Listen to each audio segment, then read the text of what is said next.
Think of videos as like an investment. Like right now, you guys have invested money, you guys have invested time to increase your knowledge so you can actually make more money and get more clear. So you're not guessing your way, you're not stalling yourself, you're not having this opportunity cost arise right in front of you. I want to talk a little bit about how people actually succeed when they're looking for a mentor, when they're looking for coaching.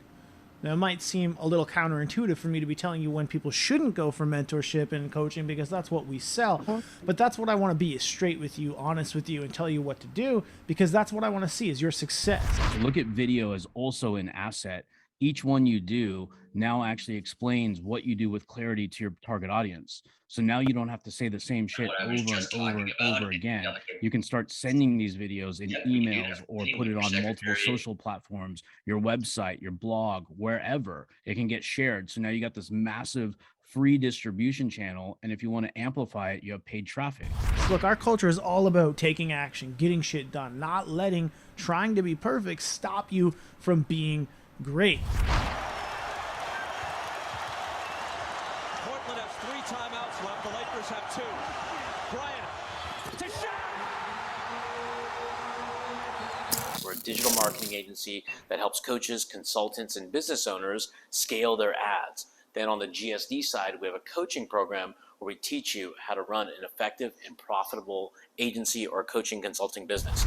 All right, guys, so if you've ever seen any of our content inside the GSD family, you've heard me talk a lot about this scary offer. All right, this is the core premise behind everything you're going to do for your organic marketing, for your paid traffic, all of that stuff. It's what we teach our students at the very beginning of everything so that we can create a high ticket offer that attracts your ideal client directly to you. The first pieces to the puzzle: offer, which leads into organic and can lead into paid. And I'm not saying you have to prove shit out in organic and then you go over to paid. You can jump right into it. If you have the budget, if you have the capabilities to do it, the offer can be fluctuated into the others, but this is a roadmap that you can follow to slowly earn your way up into scale, which is what we all want at the end of the day. An order bump just simply means is when you see those little check boxes underneath the order form that says for an extra widget, for only X dollars, you get this. So for example, what we do is when people jump into our challenge, but what we have is you register for $49.96 for a challenge. You get access to our 3-day event. And if you add the order bump, you're gonna get our $35 million sales script framework that you can utilize for your own business. So now the order bump is $47. So now what this does, this liquidates our ads. We can, by the way, use all of this organically. We can update our profiles and promote it organically to the people we also already know and they like and trust us, okay? Rahul and the guys at GSD, they do a phenomenal job, phenomenal service. They taught a bunch of our guys, I guess, like how to market themselves better, how to really dial their offers, and how to kind of get that kind of paid ad strategy going. Right now, paid ads is like paid book funnels. It feels like kind of like a mystical unicorn. Hello, my name is Kat Howell, and I want to give a big shout out to Cody Getchell, who has been able to smash through an industry challenger series that has been set forth for some of the best Facebook media buyers in the industry. So hey guys, we're here with Rahul Alim of Custom Creatives, and I know a lot of you agency folks are struggling with generating more leads. Rahul, what's the answer? I mean, I think the answer is really knowing and mastering your offer, your niche, your ideal customer, and then putting a predictable traffic source in place so you don't have to worry about those again. So what does that mean for someone who they've only got a couple clients and they're trying to grow? When you say ideal customer, they don't know who the ideal customer is. Okay, so what you're gonna wanna do is look at a piece of paper, write this down.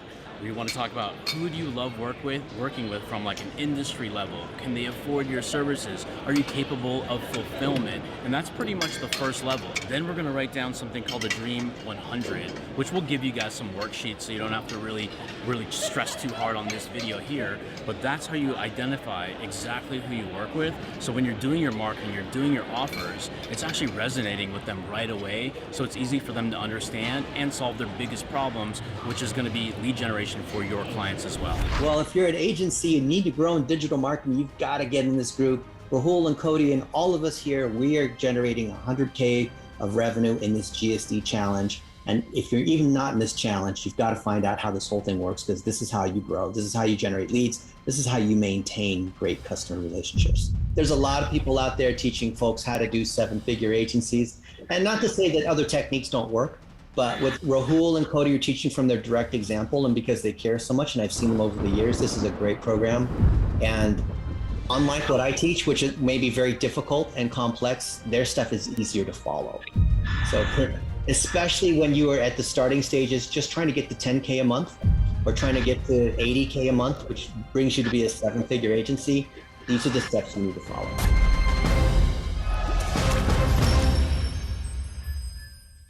If you're in this group and you're watching Rahul and Cody on a regular basis and you haven't yet hired them, I can't think of better people to work with. And by the way, everyone that works with Rahul succeeds, by the way, for the record. What's up, everyone? My name is Brad Newman. I want to give a big shout out to Rahul and Cody for being the fucking best Facebook ads agency there is out there.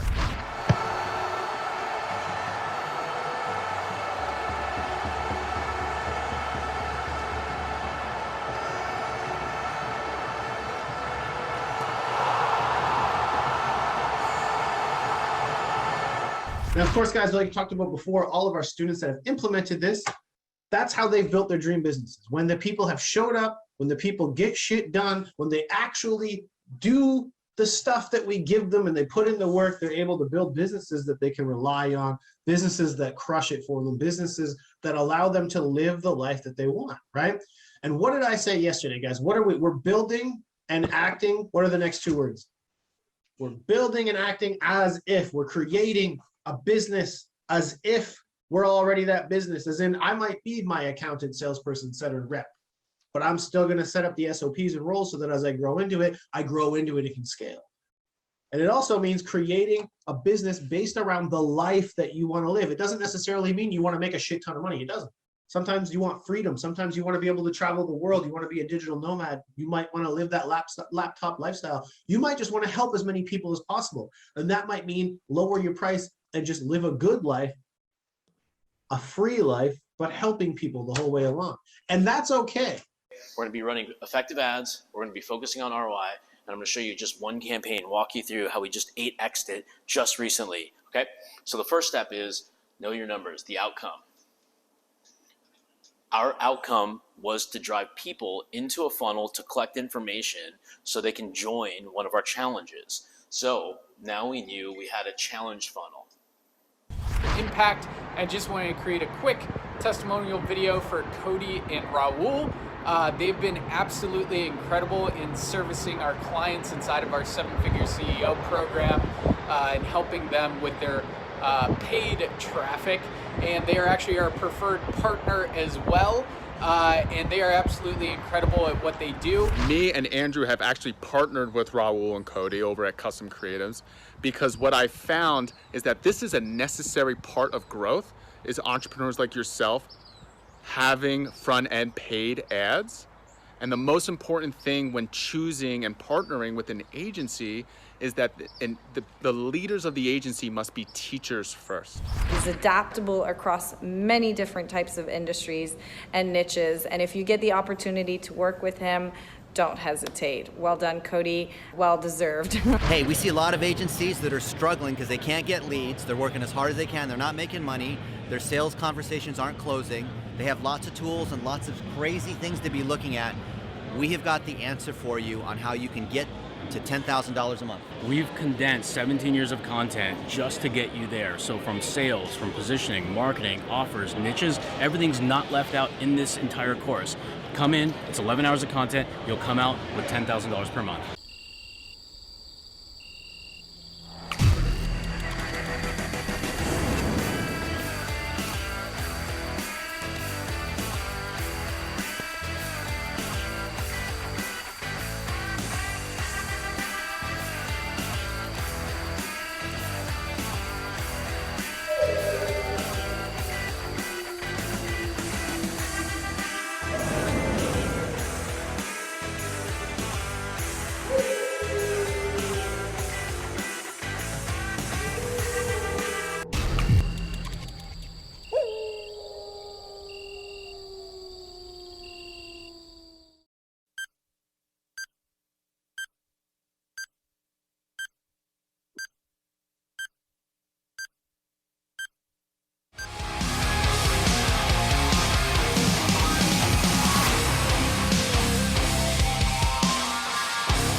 What's up, everybody? Oh my gosh, look at all these familiar faces. What's going on, guys? How we doing? You guys ready? Let's turn on some cameras. I know we just had the screen going, but turn on some cameras. I want to see some of y'all. I miss you guys. What's up, John, Kaylin, Kip? What's happening? Brandon, Booze, Monique, what's up, everybody? All right, I am so excited. Some of you guys I know so well, and I haven't seen you guys in a little bit. We are back. By the way, amazing intro video. I need to get some cool shit like that one time, you know, the GSD. I didn't realize you guys had stuff from Dennis Yu and Cat Howe and stuff like that. It's incredible. So, guys, I am so excited. For some of you guys, you might not be in our Facebook group. You might not have seen some of the trainings that I've been doing with Raul and Cody from the GSD crew recently, and they shared with me this new process they have, the perfect stranger method, and I was like, this thing is awesome. And so we wanted to get you guys together, share with you guys one-on-one what's happening. This is going to be a live interaction training with some of my favorite people on the planet when it comes to the agency stuff. So make sure you guys stick around, stay engaged, and ready to rock and roll. We've also got some pretty cool announcements I'm going to share with you guys as well. But with that being said, appreciate everyone being here. Let's get ready to make some money. Cody, let's turn it over to you, my man. Guys, why are you all so afraid of us? What is this? Like, I'm seeing like 3 people came on cameras today. Like, what is this? Come on, we all half asleep. It's 12:30 on a Tuesday. Wake up. There we go. I don't even like to talk to people until they're looking at me. We got Howard. Where's Stephanie at? Where's Ibrahim at? Imad, Russell, Chase. We're going to call you guys out by name here. Booze. Oh, what a name. I love that one. Me and you should be friends. All right, let's get some more cameras on. All right, so the reason why we like cameras on is number one, for attention, and number two is the content will be absorbed a lot more, because we're not your coaches just yet. Maybe we will be in the future, but we want you to hold you accountable while we're here together, because what we have here is to make your life a fuck ton easier. A fuck ton is a lot, by the way, if you can weight it in measurements. Okay, so we're going to show you a lot of the cool things that we've been working on. It's been accumulating over a long period of time. We find like little ways to contrast from the way other people are doing organic marketing to make things a little bit easier and a lot more impactful and effective. So anybody can take advantage of their database, their Facebook profile, LinkedIn, Instagram, no matter what profile you use, you can apply these strategies that Cody will walk you through to make more money and more impact. Okay, is that fair? Is that cool with everybody? One in the chat if it's cool. Good. Now, really quick, before I turn it over to Cody, one last thing I wanted to say, guys. Step up. I'm very particular about who, you know, and what, like this comes from our Facebook group, things like that. These guys have done over $40 million in their agency since 2005. They actually run, to this day, an agency. They also have coaching side of things, which is why they know the organic game so well. But these guys are doing it. This is real action. This is real life stuff. Give me a 1 if you guys actually know Raul and Cody and GSD team. If you don't, I just wanted to have that quick note. These guys are... Thanks, Sam. I just pop in the ones. These guys are absolute legends. They've been doing it for a very long time, and I could not recommend more. So just stay tuned, pay attention, and let's rock them out. Cody, let's hit it, my man. All right, guys. So today is going to be a fun one. The reason I want you guys on camera is so that I know you're even listening, because otherwise we're going to spend about an hour and a half together, and then what? It's in one ear, out the other, and it's never heard from again. So on camera, pay attention. Make sure you've got, go like brush off the 1 button on your keyboard, because we need to make sure it's going to function all day, because we're going to be saying a lot of things like, hey, smash the fucking 1 button. Oh, and excuse my French, I am Canadian, so it comes out every now and then. So you'll be okay with language, I hope, because me and Rahul try to filter ourselves, but we end up not.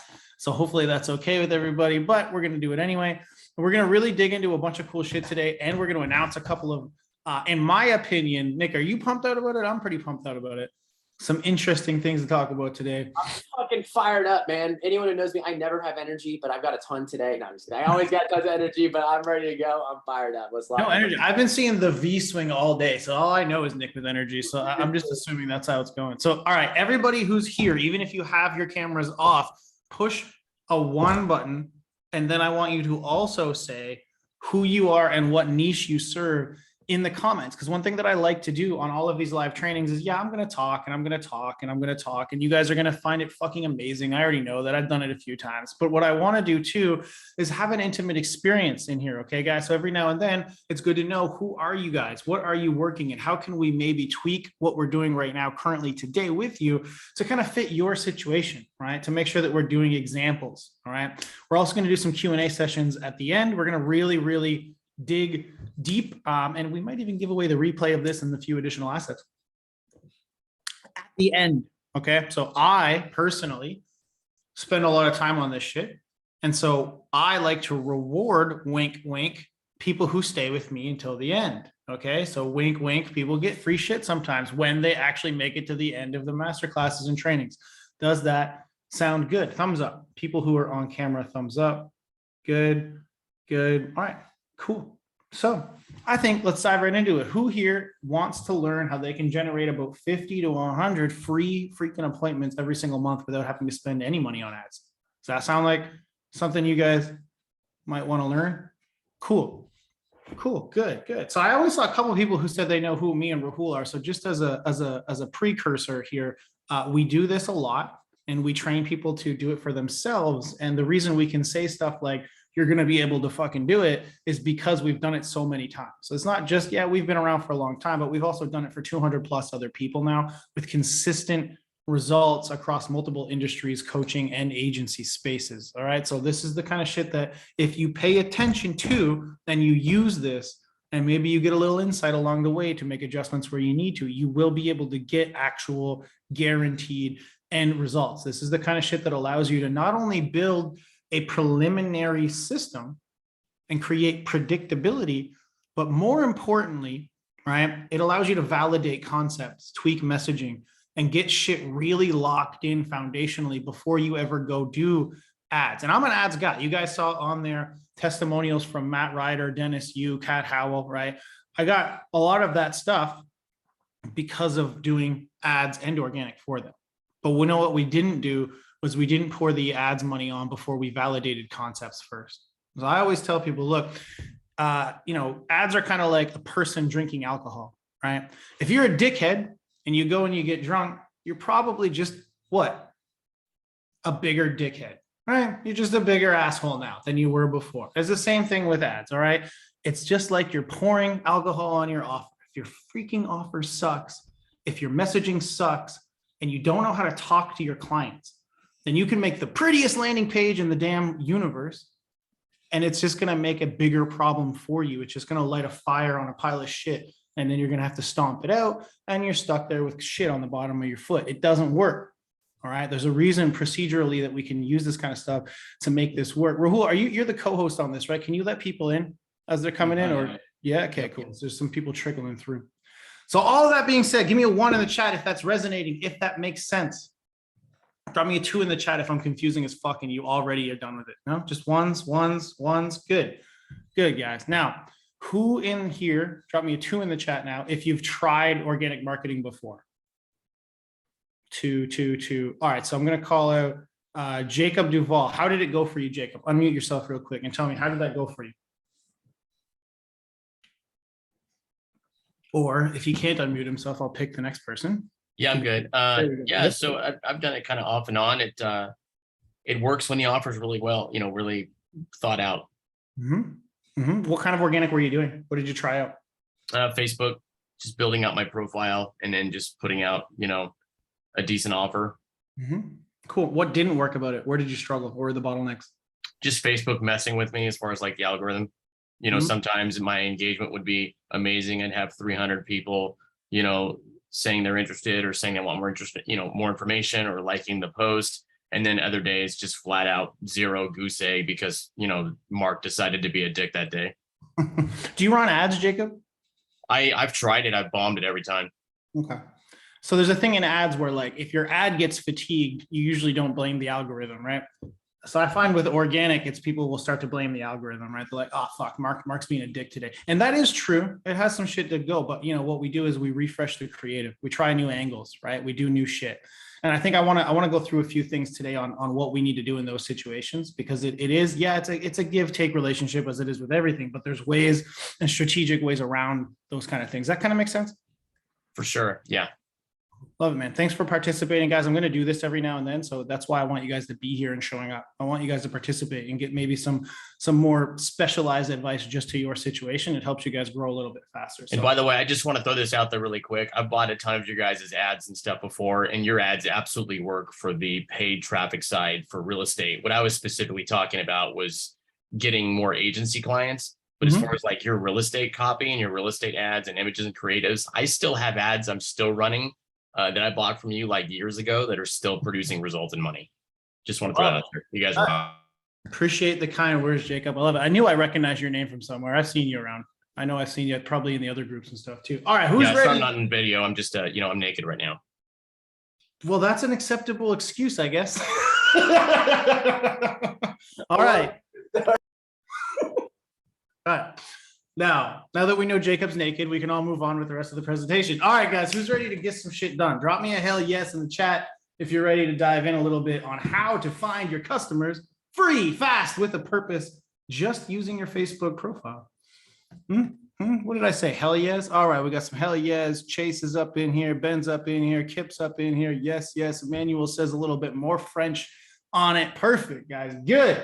This is the strategy that not only we are using to generate 50 to 100 plus appointments every month. In fact, we got about 200 just the other month for our own stuff, but it's also the one that 200 plus students have used to do the same, and they're using it to build all kinds of results. So pay attention. If you guys want to finally stop spinning your tires and scale to multiple six figures, you're in the right place.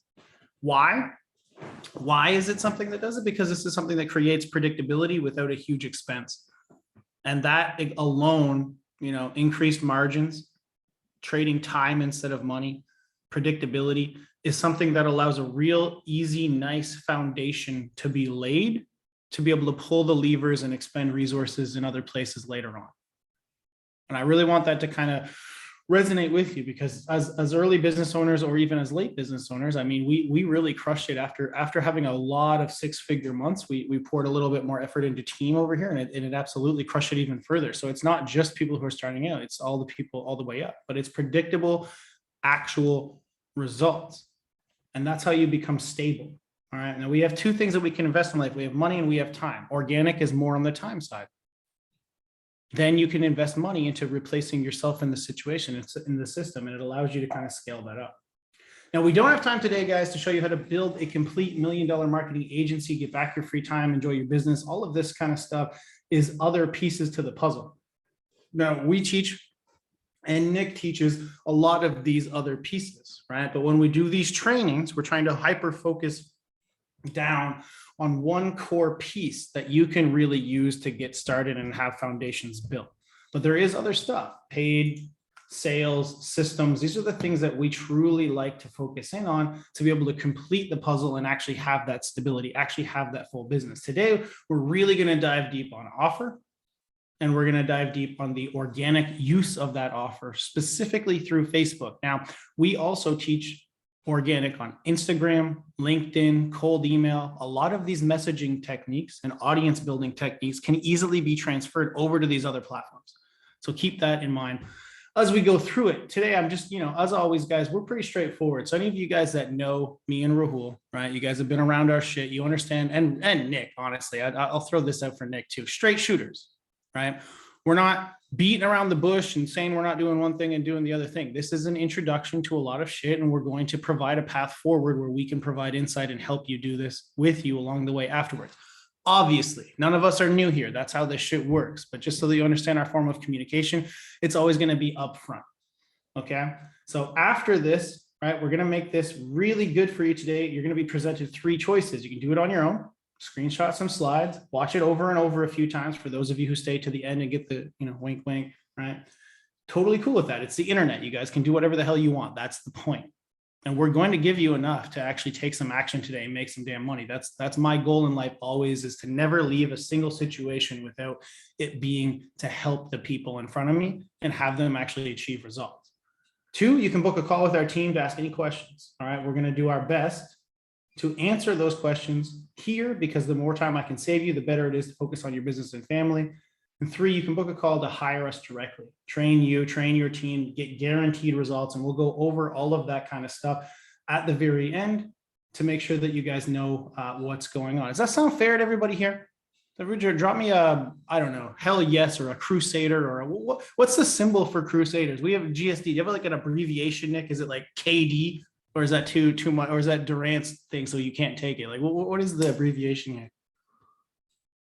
K Nation, wait, isn't it? Hashtag Conquered. That's what it was for a long time, especially when I was back in the day with Conquered with a K. That's what Alright. we do every time we sell stuff. Yeah. Let's do it that way. Everyone's making up their own shit in there now, but give me a, yeah, he put it in there. Hashtag conquered. Oh, you put it in there. There we go. All right, now Carl put it in there for you. Perfect. If that is fair to everybody, put a hashtag conquered. Good. Cool. Love it, guys. All right. When we help our students implement these exact strategies, results. So you guys have seen us around all the time. We have hundreds of these people, all this kind of shit. I don't hesitate on it, but we got people like Ron closing 55K contracts. Mason went from 20K cash collected total before joining up with us, 750,000 in the 10 or 11 months since, right? 100K months, 120K stuff, 60,000 months, all of these people using this method as a part of it. All right. And again, straightforward, they're using some other stuff in here too, because we're giving them the full puzzle. But this method that we're teaching you today is a solid piece of where they're getting these contracts, how they're generating this monthly revenue. Looking at this right now and understanding that full piece of the puzzle, guys, who in here would love to be, one of these? Who in here would like to see themselves doing some of these results, achieving some of this stuff by using the methods and stuff we're teaching here? Smash a 1 in the comments if that's you. Right? Good. Love it, guys. Right? Now we got to introduce ourselves a little bit, I think, right, Rahul? I think we gotta talk about who it is we actually are for a second or two, because I saw a few people were like, hell yeah, I know Rahul and Cody, and then everybody else was quiet, so cricket. So I guess we haven't done enough branding yet. We got to get out there in front of some people. So I think the first one, yeah, it's you. So why don't you just modestly explain who you are? I'll keep mine brief. You might be wondering, who is this guy just sitting in a room with a TV with wires hanging out behind him? My name's Rahul. I started off like working just like a lot of people did in a corporate environment. I picked up a little bit of skills like sales, most importantly. I sold to a very difficult industry, which is real estate. Jacob, you mentioned real estate. It's not always easy to sell to them. So I'm so grateful I started my career in what I think is one of the harder type of industries. And I shortly left that company. They ended up, instead of giving me a raise, I became their marketing vendor. So I got a very significant raise doing all their ads, their copy, their funnels, all that kind of good stuff. Then Cody and I partnered up and we started working with a lot of customers. We got companies like Geico, advertise.com, CBS, Reach Local, all using similar strategies, which we're going to walk through today. And we've had some pretty cool guests like Nick. We've had the CEO of Sony, realtor.com, all kinds of cool people in our group sharing their experiences and their wealth of knowledge. And we've won a couple of these 2CC award winning things, and we made millions of dollars. And our goal, like Cody mentioned, our mission and vision for ourselves is the money's already there. So now it's about knowledge transfer. How do we help other people get on the same mission and the path to kind of have that free time, that freedom, where we're closing deals at the mall or on vacation and having that true laptop lifestyle, or whatever your why is. That's what this is all going to reload. All the roads will lead to your why, your destination, your version of Hawaii. And that's who I am. Love it. Cool. Oh, and something about $40 million in sales he should probably say about himself somewhere around there. So I'll just plug it in and then move on to the next one. Small piece left out. Yeah, small piece left out. I'm Cody Getchell, founded an agency in about 2012, handled a shit ton of ad spend, started a lot heavily in the ads, successful marketing campaigns for big names. I mean, you guys saw a bunch of them in the intro video. I like to call it our guru testimonial reel. If you want to go back and watch it, we've done a lot of that and they've done it. They've been very happy about it. Co-founded this program with Rahul, partnered up inside the Custom Creatives Agency, won a couple of 2CC awards, owner of multiple current 7-figure businesses, et cetera, and happy, very happy to be in front of communities like this. This is the kind of shit that energizes me. We just had an interview, I think it was last week, and people ask us in these situations all the time, if your agency is doing so well, why the hell do you coach? Well, I now have a perfect answer for that, because we just had, what was it, Caitlin last week, Rahul? A person just like Caitlin who actually invested her rent money with us, which is not something we recommend, but she did it without telling us. And it was her last money to get that shit going. She's already made that 10 times back in under a month. And it was hearing that story. We did a spotlight with her, hearing that story and being able to change lives like that, which is, again, we're always coming from this as a place of helping everybody. And I hope you guys get a lot of help from this specifically, because that's what we want to do. But that kind of shit energizes us. And so when we're talking about all this shit that we've done and why do we do this, and guys, we're on the calls every day. There's 6 calls a week, and we're on there specifically ourselves because we like this kind of shit. If you don't wake up every day and think to yourself, yeah, I get to go do this, you're not going to get any further. Eventually you're going to plateau out. And that's where people, hear that dreaded word burning out and all that shit. It comes from that specifically. And that leads me to, well, we're going to do some more of it. So, Nick, why don't you come off mute and kind of tell people. All right. So just so you guys are aware, you've seen these guys pop up in our Facebook group a lot. And I recognize a lot of people from the Forge program and from elsewhere, but in our world, I'm in the process actually of transitioning and working on passing this over to them. Over the last several months, as anyone who's been in the private Forge program has known and knows me directly, I've been going through some big shifts and change in my life. I've been working my way out of the program, first and foremost, the coaching, but I've also recently exited my agency to take a new path in life. With that said, the agency is the best cash flow, the best thing that ever happened to me, without question, by far the greatest thing that's ever happened in my life. And with that, I started thinking, okay, who could continue nurturing? Who can continue sharing? Who's the best in the game? These guys popped up. We started doing free training. So we're here giving you free value.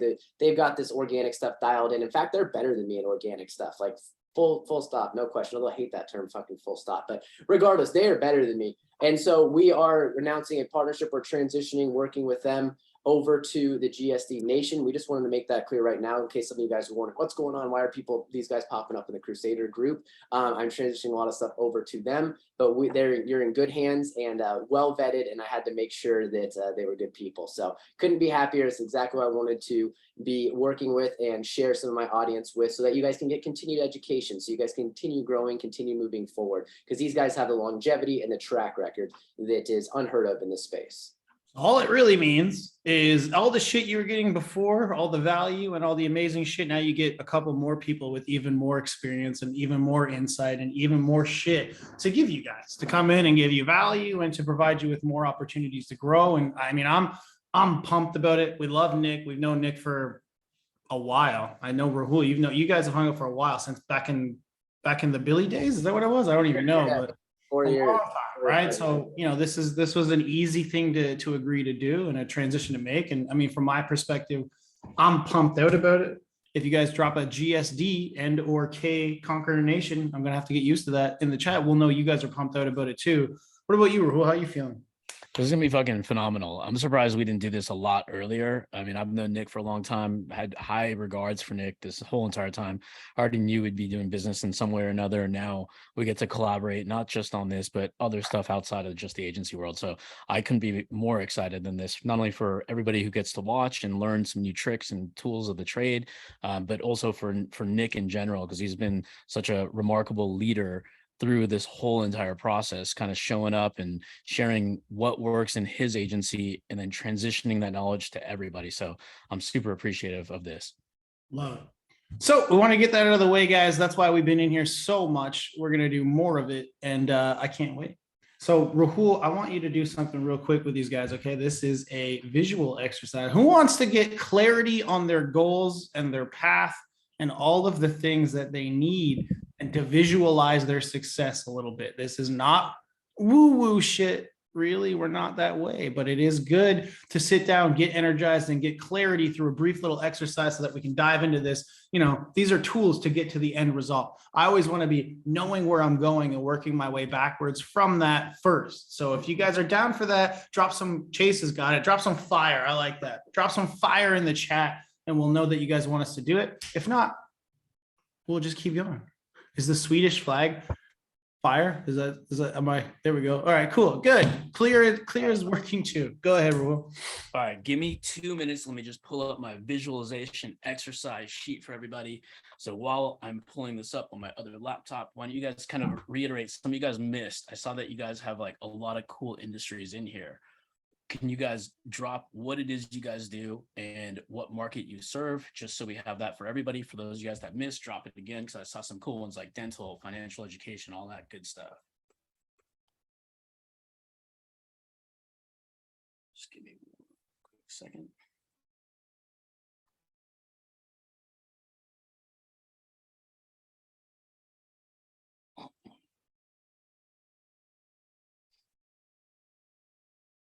All right, guys. All right, I'm going to ask you guys to follow along with my voice. And some of you guys are going to be on camera, some of you guys won't be. So I'm just going to ask you guys to kind of just play along with me through this. I promise you, you guys will like it at the end.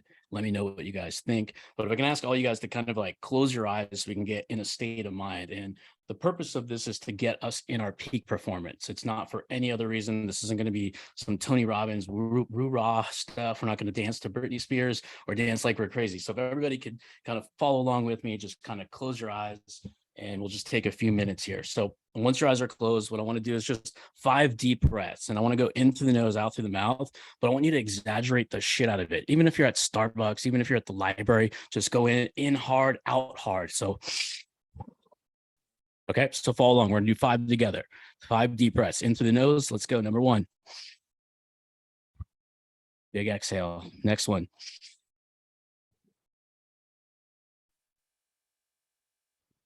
That's 3. Number 5 is right here. Keep your eyes closed with me, okay? Now, I want you guys to think about your future you. What's that 12-month person from today look like? Have you reached your goals that you set for yourself? Both your personal goals for your life, but even your financial goals. Like you've got your dream clients, your business is operating at its peak. You have really great relationships with your significant others, your family, even people who annoy you can't even really bother you because you're in such a great state of mind. Think about how that feels being that 12-month person down the road. Like, how much money do you have in your bank account right now? Like, how grateful are you to be at the top of your goals and consistently growing? Now, think about the people that have supported you all along the way, like the fights you got in with your brother, your family, your mom, your dad, that were all encouraging you, those coaches, those consultants, soccer coaches, people in the education system that all supported you through this whole entire journey, come hell or high water. Now, in the material stuff, like, have you upgraded anything, like your car, maybe your home? What about that vacation you may have been planning, like a honeymoon or a getaway with the family, impromptu, at the seat of your pants where you can go and do anything you want at any given time? Or is there another way that you may want to reward yourself? Now, think about this for a second. Now we're in our current state, our current position where we are right now. Now, in front of you, you start to see in the fog and it's starting to clear that 12-month version of you just ahead. And you're running up to him and her and you're getting a little bit closer. Like, what does that person look like? What are they wearing? How are they acting? What's their demeanor? Now, for a second, let's take a peek inside your business. And this time you've solved all your bottlenecks. You just walk in and everything's really churning really well, just the way you want it to. Your marketing is working stellar. Zuckerberg's playing nice with us. TikTok's awesome. It's on fire. Your leads are qualified. They're amazing. Your setup process is so dialed in. And guess what? Your zaps aren't breaking. Your technology is working fine. Emails, text, chat box, all working together in unison. Your sales are on point. It's almost like every conversation you have is just the magical conversation that you wish you knew a year ago. Now, what does that really feel like if you no longer had any roadblocks stopping you from reaching your goals? Now focus. You see that person, they're right in front of you. There's no limit. There's no kryptonite. There's no fear to take action. Now just step into their body right now. How does that feel? Do you feel more confident, more powerful, on top of the world? Now, let's take that energy with us through this training. But before you open your eyes, this is going to be a little corny, but before you open your eyes, this is going to be a little bit embarrassing. Well, now we're going to take a piece of Tony Robbins' playbook. I want everybody to unmute right now. So I guess you do have to open your eyes. So fuck it. We're opening our eyes now. Everybody, please unmute. Cody, stop sharing the screen. All right, who can come on camera? Dan, Chase, who do we got? Monique, we got Jacob Duvall. So you're naked, so stay off camera. We got Booze. Who else do we got? We got Emmanuel A. Come off camera. We're going to do a little bit of a chant together, and it's going to sound weird, but it's going to empower you in some way, shape, or form. It's going to actually feel so uncomfortable. It's going to be comfortable right after this. So we're going to chant out together off unison. It doesn't matter. We'll find our rhythm. We're going to do this 3 times. It's my time. I will not be denied. It's my time. I will not be denied. Every time we say it, it's going to be a little bit louder and louder and louder. 3 times in a row. I'll count it down. It's my time. I will not be denied. Ready? On 3. 1, 2, 3. It's my time. I will not be denied. Number 2, it's my time. I will not be denied. Now on this third one, real quick. The third one we're doing together. We're gonna try to get in a rhythm here, but we're gonna yell this shit as the fucking top of our fucking lungs. Who gives a shit who's around you? If the baby's sleeping, it's time to wake up. All right, ready? On 3, 1, 2, 3. It's my time. I cannot be denied. Awesome. All right, let's get this shit. Hopefully your energy's up. Let's get the power V for respect to Nick. Let's go. It's time. All right, let's do it. Who is ready? Get some hell yeses, drop some GSDs, drop some conkers. Guys, let's dive into how we get clients without paying a dime in ads or needing any fancy tech. Guys, what we're going to actually go through for this part today is a full list of posts that generate engagement and leads. We're going to give examples of real conversations so that you can see how this works. We're going to show you how to start and build up your target audience, even if you're starting from nothing, nada, zero. All right, we're going to make sure that you have the tools in place to start from any position. We're going to go and show you how to initiate conversations in Messenger, take it from building up rapport, closing without being pushy. We're going to give you examples of every single thing. And the best part is, guys, you can do this from zero. Even if you have nothing right now, we have plenty of people who don't even have more than a couple hundred friends. They don't have an offer. They don't have anything. Go from that to making a bunch of money without needing ads yet. You don't need a fancy funnel. I can't tell you how many times people get hung up on, well, I need to make the VSL. I need to make the funnel. No, you don't. You don't. You need an offer that works. You need messaging that connects. And then once you figured that out, you can eventually do the other shit later and scale it up. But if you spend 3 weeks on a fancy funnel, on a video, on a bunch of money on some shit, and then you go and you put it into the market and nobody cares, you've wasted all your time. And you've wasted a lot more of it and your other resource money than you would have in the other way.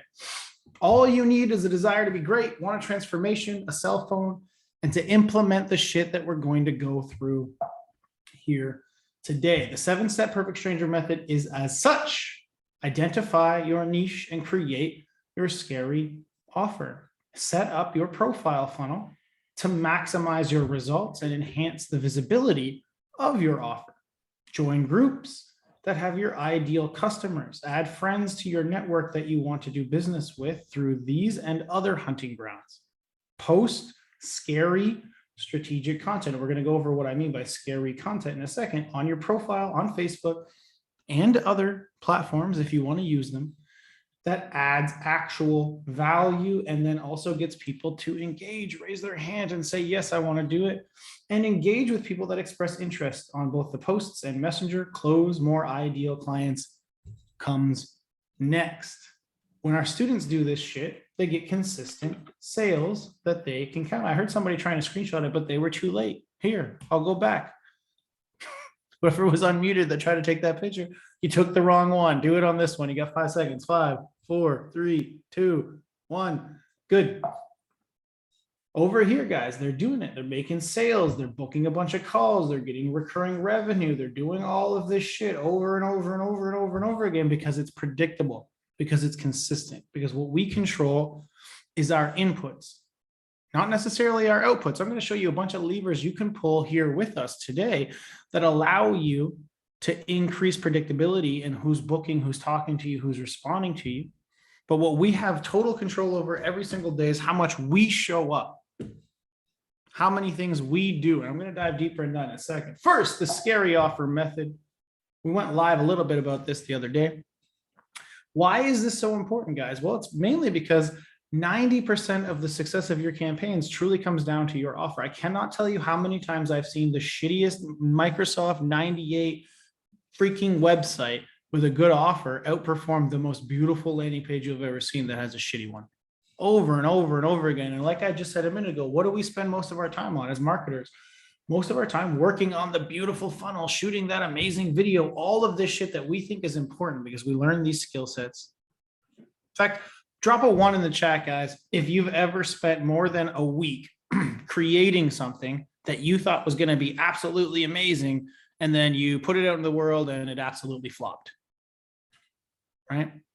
And And well, guys, there's nothing worse. There's actually nothing worse than like copying somebody else's funnel, thinking that it was actually going to work for that person, and then it fucking flopped, and it still took a week. you know, that's a good point for later on that I'm going to get into, because that means when you copy other people's work and it doesn't go perfectly, you don't have the insight that went along with that work. Right? That person is probably has insight and is ongoing and is testing. You don't know how long it's been in there. You don't know why it worked, all that shit. So funnel hacking is a fun word to say. But again, unless you have an offer that resonates with your audience and you know what you're doing, it's probably going to burn. And guys, you need to come up with a strong, scary offer. Because if you do that, you're going to find that no matter what you do, it's a core piece, a very, very, very core piece. Think of it as the sun over which everything else revolves. Suddenly it's going to be 10 times as successful, because all this other shit doesn't matter as much. What the point of creating a fancy funnel, a nice video, all of this shit is to enhance what's already working. Make the click-through rate a little bit better, the conversion rate a little bit better, get a few more eyeballs on it for cheaper, create qualifications a little bit better.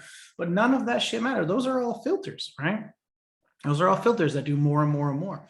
But none of it actually fixes the core problem, which nobody gives a shit about what you're saying, right? You need that first. You need the thing that other people want before the rest of it makes any sense. It all starts with identifying your niche, guys. Your perfect niche consists of 3 things: an industry in which you have a proven record of results, an industry which can afford to pay good fees. Most importantly, I don't know why people always overlook this, but it's a group of people you actually like. I can't tell you how many times, I'll do this for a second. We're going to look at each other. How many times I talk to people on onboarding calls into our program and on coaching calls and all that stuff. And they're like, well, I get really good results. They pay me good money. Okay. When you wake up in the morning, how do you feel? Oh, like a piece of shit, like a giant pile of garbage. I'm like, okay, so then do you really think that, you're hitting this level wherever you are, 25, 50, 100K, 200K months, you're smashing into that ceiling? You have to invest a little bit more of your time or your money. You have to work a little bit harder, right? You have to get energized, but you won't change because you think, I get such good results. I make good money. I can't change, but you don't like it. And so you hit the ceiling. You're never going to get past that. And a lot of people really don't think that through. So understanding, you need to be able to get them predictable results. Sure. You need to be able to charge high ticket, but you also got to actually like who it is that you're working with. And a pro tip here is I call this everywhere I go. I say, we got to build and act as if. Can somebody put in the comments for me what they think I mean by that? Build and act as if.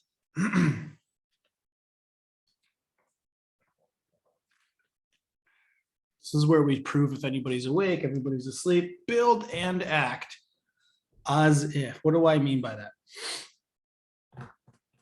I'll sit here all day, guys. If you think you guys can just sit here silent, I promise you I can outweight you until we do this.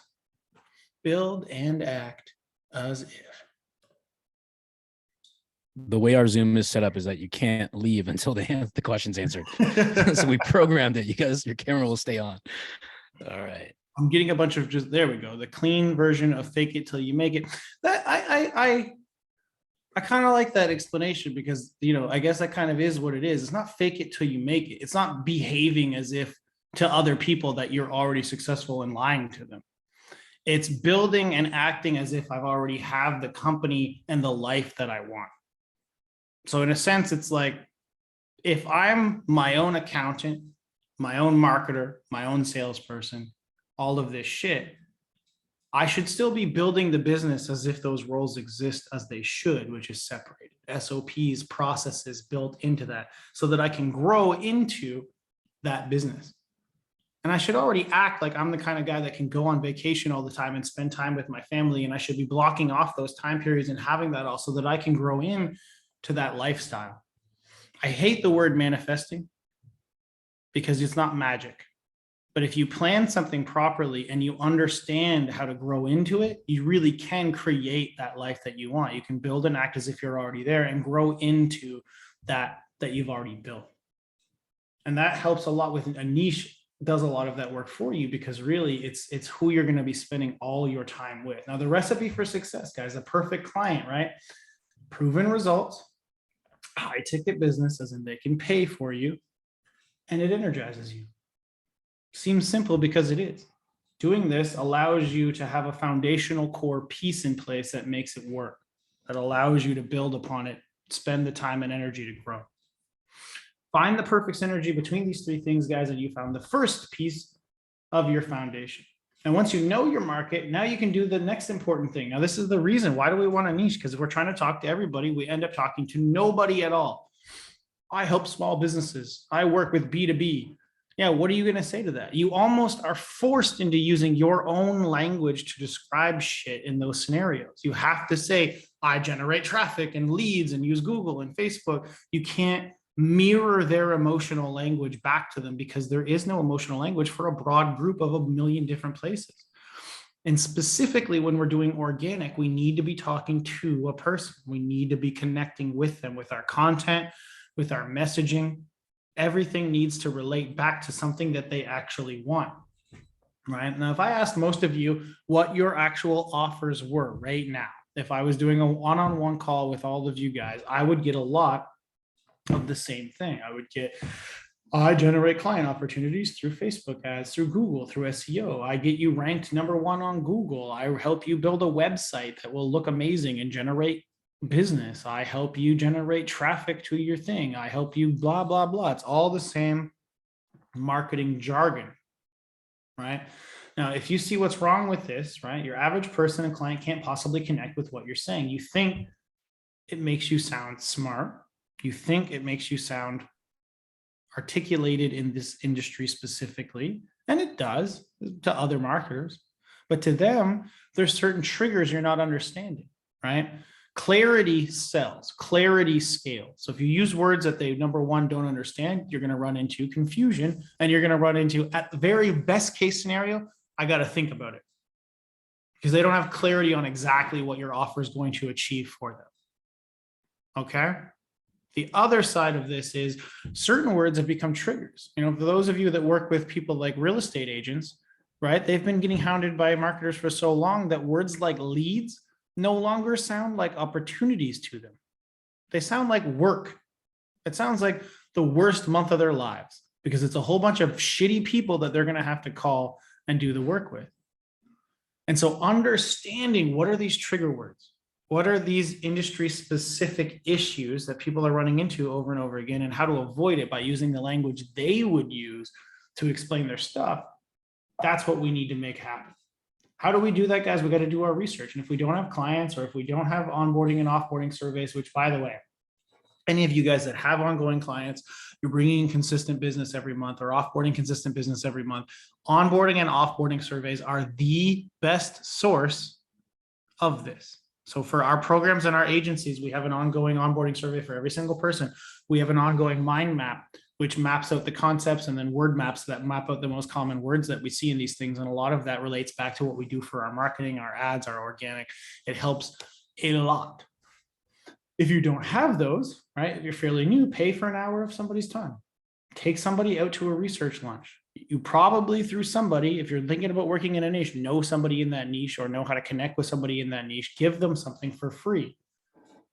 Give out free review campaigns. Give out a $50 ad credit from the 5 billion emails we all get from all these ad platforms all the time with these credits. Just give one away to one of them, right? Surveys, though, the onboarding and offboarding surveys are extremely important. And then recording your sales calls, guys. We get some of our best information from sales calls that don't close. You understand where's the confusion points, what's the language they're using that they're combating us on, and how can we use that to fix our content, our ads, our messaging strategies afterwards. So all of this kind of making sense so far, guys? Let me know in the chat. Any confusion on this yourselves, or is this clear? This is super important. A lot of people skip this shit. I don't know why. You know, as a marketer, like, I don't know why you wouldn't do market research is a core piece of marketing, but a lot of people just go and they assume. They learn some words and some skills and they just make assumptions that that's now going to work for wherever they go. But we have to do these foundational pieces. You have to learn language. I want to jump in here real quick, Cody. I'm going to let you do your thing, but I just want to double down on this, right? I've been doing this a long time. You guys have been doing this a long time. research. Some of you guys on this call are veterans. I know most of you guys very well personally. Some of you guys have bigger businesses, agencies, things like that, but it doesn't matter where you are, you can never do enough research. Now, this doesn't mean you don't take action, right? Be very careful with, substituting research for action, because you need to go validate. But I learned this from Dan Kennedy a long time ago, and he was like, the difference between a good marketer and the world-class marketer is their ability to do research, is their ability to understand the market and everything they're doing. And to give you guys an exact specific tactic that I utilize that has literally been responsible for millions of dollars, I'm not even kidding, one of these ClickFunnels awards was directly from this funnel, was in 2018, I realized that a lot of doctors were complaining about no-shows on Facebook ads, right?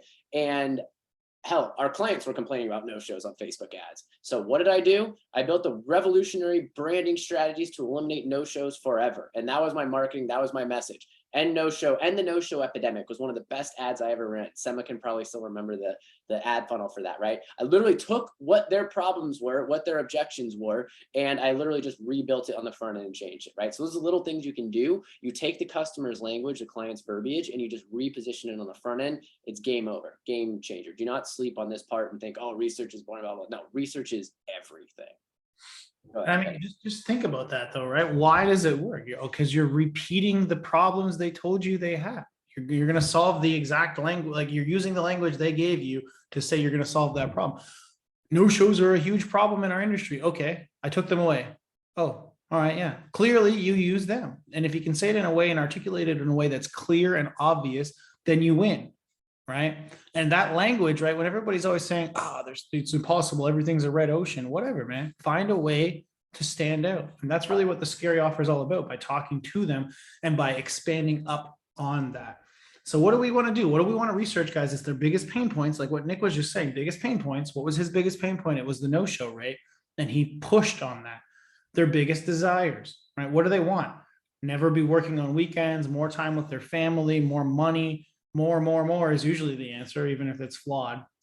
What they think they've tried already and why that didn't work. If you can get these core pieces out of it, right? Again, if you think you're in a red ocean, understand what's the differentiator. Why do they keep thinking the other people failed them? Even if you know what's wrong and it's a customer's fault in some of these cases, why in their mind are they firing and quitting on all of these different strategies? I want to give one more just exact example, and I'm going to interrupt you. This is just so good, guys. Like, honestly, if you take these fundamentals, this is it. A lot of you guys have probably seen my ads from running from February until about July that basically said Facebook ads are dead. And I had like, a tombstone of Facebook ads, come try TikTok, right? It was literally based off point number 3. I was like, don't do Facebook ads anymore, come to TikTok. Now you want to know the real funny thing? We got them in via TikTok and we fucking sold them Facebook ads, because that's not what matters, right? We could talk about that later, but and we did do some Facebook ads when it was appropriate, or TikTok ads when it was appropriate, right? But that was playing off of the things that they hated in the market, and I just re-switched it and we flipped it through, and it worked like crazy. Our cost per leads dropped to the lowest cost per schedules we'd had since 2019 when I built that funnel. And this shit allows you to create those differentiators. That's the most important thing. Like, stand out against other people by knowing what it is that they want and don't want.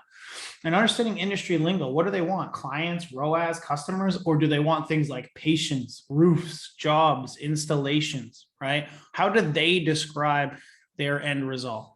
Because most of you would say they want leads or calls or appointments. But if you're talking to a chiro, they probably want patients, or one level back, they want patient intakes. Or contractors, they want jobs. If you're not good enough with your KPIs to promise jobs yet, you can promise them job estimates, right? It doesn't have to be the main thing, but understanding their language and their describers for each one of the steps on their process matters. And then understand industry goals. It's easier to tell a real estate agent you can get them 30 appointments than it is to tell a contractor you're going to get them 100 jobs, right? Like, understand the severity and how much it's going to take to invest for how high ticket different things are, so that you can know how to stretch it. Because at the end of the day, we want to make it as big as possible. We want to make it something that's big and scary, but we want to make it reasonable. Now, when we had a couple of people come to us, they started understanding these principles, they're able to finally see this shit. They started to get it, right? I think this was like 1 day or 1 week after just working with us a little bit, they were able to start to see. I mean, look at that. Since day 1, unblocking the full potential, fucking good, challenging. This is just shit that came from this clarity. amazing things happen, guys. This is like a buildup. You do these foundational pieces, everything else afterwards starts to feel a lot easier, right? It's like a weight on your shoulders that starts to be like, oh, well, maybe this won't be as hard. Because even if the next thing fails for you, you know you can dip back into because you know where to go to test new shit. Is that kind of making sense, guys? Drop me a 1 in the chat if that's kind of making sense, because it's really important that you guys understand the importance of this foundational shit at the very beginning. So now that they knew what to say, right? So these guys are working on this. They're like, okay, what do I say? They needed to restructure their offer, right? So the most common pitfall, right, again, is custom work. So what I'm going into now is beyond the scary offer. This is the actual structure of your deliverable, okay? And I think I hate the thing when a person comes in and I'm like, if I was your client, I go through this scenario. If I was your client and I asked you, you were doing Facebook ads for me, and I said, hey, can we try Google PPC? I heard from my uncle's daughter's friend that Google is the way to go. What would you do? You know, 8 times out of 10, the people on the other side of the line, when I'm coaching people, they're like, I'll do it for you. Yeah, of course. They think, and this is the way I used to think, right? I used to have clients, and I pride myself on being a fast learner. I can usually pick stuff up fairly quickly. And I used to be that guy who would say, yes, let's go do it. My thought process on that, as your guys' probably is, you know, they're going to stay with me forever because that's more value and more value and more value than I'm giving them and all of this shit. Can anybody put in the chat what they think actually happened from that? I'm telling you, I'll give you a hint. I was wrong all the time with that. I was being a yes man, and I thought I was providing more value and my clients would stay forever. That is correct. That's also cheating because that's in the GSD, but that's fine. That is correct. Work more for less money. That's what happens. You're stretching yourself out too thin. And what you're actually doing by being a yes man is you're actually devaluing your own service, because now that same amount of money that they're paying you for what they were doing originally, they're paying you for doing more things. And now they think that that's just a part of what they were paying for. So I'm not going to get into the whole upsell strategy and why you should be charging for that thing today. My point is to stay for you guys should stay not being a yes man. Don't do custom work, because you know what? If you're really good at one thing, you can improve on that one thing. You can scale that one thing. What did I say earlier? Clarity sells. Well, what scales? I'm using cliches for you guys so you guys can answer these questions easily. If clarity sells, what's the word that goes with scaling? Somebody put it in the chat for me. We're going to play this. There we go. Simple. Simplicity, right? Simplicity scales. Nick is cheating for you guys by answering questions for you so that I don't just stare at you forever, but that's fine. Simplicity, guys. Simplicity scales. And that means not pulling yourself in a bunch of directions. It means concentrating on an industry, a system that you can then master and get better at, right? We don't want to be doing that. And that's what the productized offer is. A productized offer is a repeatable offer that contains the same proven assets for every client. It needs to contain 3 key things: proven results in multiple markets, right? This is KPIs. This is super important for the scary offer later on, okay? The proven results and the control and understanding of your KPIs. This is the difference between what we teach to you guys and what you might see other people teaching. Okay, you're going to see in a minute how we're talking about making a big fucking offer, but we're not telling you to lie to people. We're not telling you to go and bullshit and fake it till you make it, like somebody just brought up in there. Okay, that's not what we're doing. And that's why I'm also saying understand the language, not for the end result, but for every step. If you can't get patients, do patient intakes. If you can't do jobs, do job estimates and understand where do those translate to. A job estimate is probably a sales call, right? But with a little bit of a tweak on how you're approaching it. Understand what you can guarantee and understand your KPIs. And you do that by having a productized offer, because you know you have a proven method of leads, sales, ROAS. You understand the percentages in your industry of what leads to what in on average. Pre-made assets that are ready to go. Ads, lead magnets, landing pages, funnels, follow-up that have worked elsewhere. Obvious end result for the client, which becomes then easy to sell. If you do this the right way, you can also delegate this process and still count on the quality of the end result. In our product and also in Nik's, which I guess is all of ours products now, right? We have proven ad campaigns, proven funnels, proven shit for a multitude of industries, both for SaaS side of it, if you guys want to do that on the agency side, and also for generalized selling of your services so that you can do that kind of shit. So you can plug, play, and improve on all of these assets. And having that allows you to count on KPIs and move it through. And then it's the Einstein principle, guys, which is if you can't explain it simply, then you don't know it well enough. Okay, if you're tripping over your tongue, if you're not sure about your numbers, if you can't do a math exercise, right? Telling people you run Facebook ads to get them traffic sounds great, but it doesn't connect with people. Using language you've learned to express the productized service that you've now learned through the lens of an end result you can create, that's the scary offer.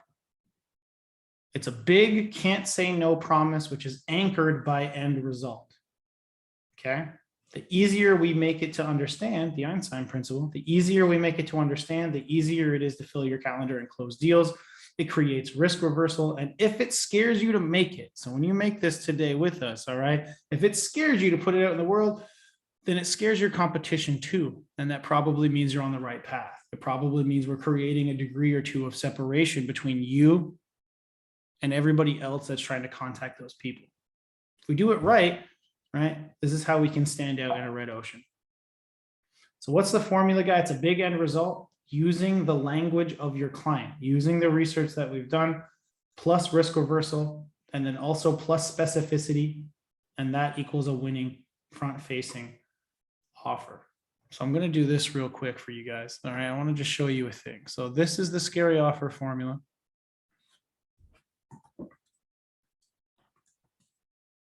Big end result plus customer language plus specificity plus risk reversal.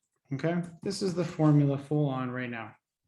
Now, where this goes and what you will normally be creating is this little graph thing right here. I always like to draw this out.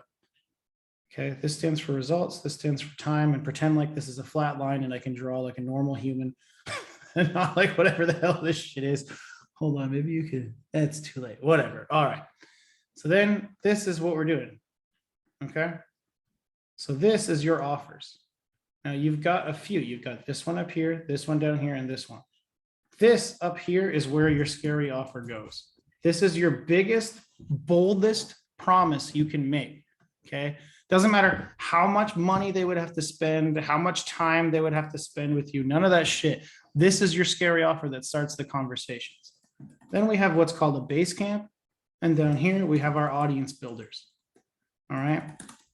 So this thing up here can cost as much money as we want it to cost, which means some of your people won't be able to afford it. So that means we downsell them into your base camp. This one over here is an audience builder, right? With freebies and shit. And the whole point is to get them into your audience, to nurture them, to show them your scary offer. Having this shit work like this allows us to create a system where no matter who gets in front of us, we should be able to make a sale. We should be able to catch all of the stuff, every single person. If they're not ready yet because they can't afford this, then okay, then we downsell them into this. If they're not ready for any of this yet, we build them into our audience and we nurture them until they can get ready for this. Having this approach to it, having an understanding of why we're doing what we're doing, a structure to each part flowing into the other is super necessary at scale. Okay, the beginning pieces that we're talking about right now, which is really just, let's get as many conversations going as possible. Let's make this scalable. Let's build and act as if. Again, super important, right? We're going to grow into all this shit later on, and we need to understand why that is. Now we're going to look at a few quick, brief examples, all right? Stuff like this, real estate, dentists, gyms. I made them all very similar so that you can understand what are the tweaks, what is the reasoning behind it, right? So you get stuff like dentist, 25 guaranteed new patients in the next 30 days or money back. Fucking erase this out of your thought. It should say work for free or just guaranteed. Never give a money back guarantee. So this must be an old slide. We don't want that shit on there. So just create a big X through that. But the point is, right, we have a few different types of guarantee. Maybe that's why I put it on here like this. Work for free, general, or money back. Those are the three types of guarantees. Money back ones we don't do. So just pretend like it's not there. Work for free ones you can do, or general, which is just you state that it's a guarantee. Now the general guarantee risk reversal one we'd like to use more because it usually does mean work for free, but you create things in the contract that help you out. So a buffer zone of 15 days to get the work done. You can create, a few different variables where the other person has to do certain things in order for it to trigger, right? It allows you a lot more leeway as a general one than it does if you put the statement of what it is at the end. Specificity, 25 and 30 days. If I said, I guarantee a realtor booked appointments every month, right? Or if I say, I guarantee you 30 appointments every 30 days, which one is stronger? Specificity also works on human psychology. Humans like specific numbers. They like to have numbers in front of them. It's something that's been proven time and time and time again. They also like risk reversal a lot, meaning even the simplest form. If I offered you $10,000, if you had a 100% chance at $10,000, I had it right here, or you had a 95% chance at $15,000, 9 times out of 10, the person will take the $10,000. Even though there's only a 5% chance you'll lose and you'll get 50% more money, 9 times out of 10, the person will take the guaranteed lower amount of money. And that's for 2 reasons: specificity and certainty. And so if we can create those 2 things with our offer, along with some language that allows us to absolutely connect on an emotional level, on an understanding level with the prospect, we can rock that shit out. Is this all making sense, guys? Drop me a 1 in the chat if this is making sense. Got a 1, 1, 1, 1. Love it. Well, we got like 3 people awake in here. Come on, guys. Like 40 people in here. Let's get up and do shit. By creating and implementing the scary offer, they were able to go from this, where they're just happy to be here and doing some cool shit and, oh my God, this is all feeling great, to starting to actually close some 12-month contracts with some new clients, right? The progression of doing this, implementing this, and starting to make it work for Cam and Casey here was really good. And you'll get to see in a minute, they were able to do a whole bunch more of that immediately after by having this. And now it's like, okay, well, what do I do with this now, Cody? I've gone through all this shit. I've gone through all this research. Like, what's the next thing to do with this content? Well, we want to prepare for success. All right. So we want to do 3 pieces to the Perfect Stranger profile. We take the offer that we built, we take it and we start creating a profile. Perfect Stranger engine has 3 things, right? The scary offer we talked about, the profile funnel, and the scary content. Guys, it seems like a midway point. Anybody got any questions before we go any further? Anybody struggling with the concepts? They want clarity. Real quick, 2 in the chat if you think you now need to rework your offer just a little bit. A small tweak, a big tweak, like you got a little bit of work to do. And there's no harm in that, because there's small tweaks, small little hinges swing open wide doors. So it doesn't mean go start from scratch. It just means there's something missing in the innovation of what you're doing, where you may be stuck in a sea of that red ocean where you haven't carved that blue out yet. So sometimes it's just that little tweak, that one word, reordering something, getting in front of a different type of buyer audience with the same exact offer. Maybe they're higher caliber, maybe they're newer people. So there's these little tweaks that we do to take something that's commoditized and then add a little contrast to it. Because most people, like Nick's example of like advertise TikTok by Facebook, the customer doesn't know what they fucking need. They know what they want. They don't know what they actually need. So they may come in the door for problem A, go out the door with problem B and C solved that gets what they wanted in the first place, which is going to be more customers at the end of the day that show up, that pay, that repeat purchase. That's our job. That's the pressure we have as marketers on ourselves. That's why we love this community of jiving with everybody together, because we got to stick together because we have a problem. We have to communicate and help customers, because what we do keeps them in business. With 9 out of 10 business failing, you guys are all important pieces of to their puzzle. You control other people's income. That's the importance of what you're doing. That's why the more skill we have, the more effective we are, the more we can actually change the lives of those customers we serve too, keep them longer and get paid more along the way. So it's not too bad. It's a trade-off, right? Is that pretty cool? We get to help other people get the life they want while us winning along the way. So nothing beats this to me. I think the agency space is in the coaching space is the world's best industry that will never be irrelevant. Will never expire. And it all starts off with eliminating the bottlenecks in that offer. And then we're going to jump into how we're going to distribute this shit, start some conversations and start to make a little bit of money. Is that cool? Is that cool with everybody? Yeah. Sweet. One in the chat. Let's get some. Actually, no, fuck the one. Let's go with a 5 in the chat. Let's change it up. Let's not be a template. Let's contrast the numbers a bit. All right. All right. We're getting some people awake. You guys still here? I love it. If you guys have not heard Cody say this or myself say this, if you're there, you have your camera, that little X or that red slash through the camera, hit that button, turn that fucker on. Love to see your faces. See you guys participate a little bit. All right. Take it away. All right, so I got a couple questions in here from Seth and from Emad. I'm going to go through both of them. And Seth says, currently offering an ROI guarantee, not sure if guaranteed jobs are stronger or not. So I say the same thing I say to everything when we're doing it. We want to split test, right? We can split test. We can run one for a month. We can run the other for a month. ROI guarantee is, again, starting to become dangerously our own language, right? So it could be good to see, are they describing it as ROI? Are they describing it as return on investment? Or are they describing it as top line revenue, jobs revenue, like money, cash in the door, cash flow? What would they, as a, I assume, contractor of some sort, actually use to describe what they want, right? So this, we don't ever want to fall into an assumption. You might have heard one person say it. You want to see what they'll actually say. The other thing is guaranteed jobs. Specifically, if we can get even more drilled down. So if we're doing like contractor work in general, but if we're working for like pavement contractors, or we're working for cabinet, right? Cabinet jobs, right? Larger pavement jobs, whatever they would say, parking lots, parking garages, whatever they would say, find specific job types that they would want more than other ones and promise them those, and find a way to make sure the ads are about those. The more specific we can get and the more drilled down into their language, the better.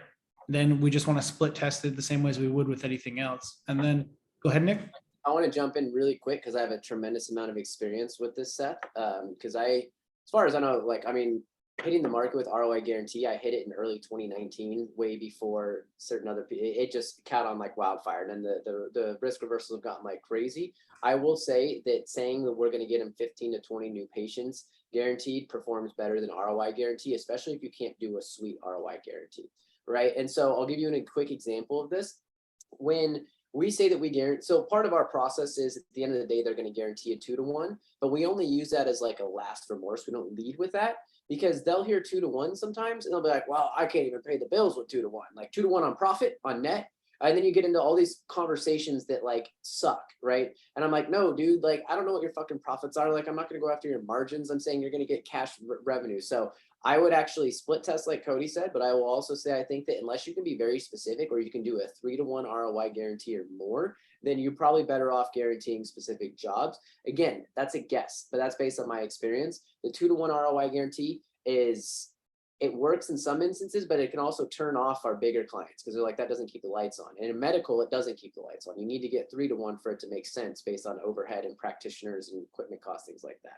So I just wanted to bring that up in there, just redefine on it. And then if you're just saying ROI guarantee and you're not using specific numbers, then I would bet, again, we need to run a split test, but I would bet that if you use specific numbers on guaranteed jobs, that's better. Something Cody highlighted that I cannot agree with more is specificity. If you just say ROI guarantee, it's like, what does that mean? Right? Like, so specificity is always going to rule. So if you could do like a 5-to-1 ROI, then that would probably perform better. But like, just wanted to add some quick notes on that as well, since I've 100%. And the specificity part, I can't emphasize enough how much numbers play a factor in human psychology. You are going to get more results if you tell them how much it's going to be. So let's dive in a little bit further, guys, more into the engine. We got an offer. Okay, what do we do with it?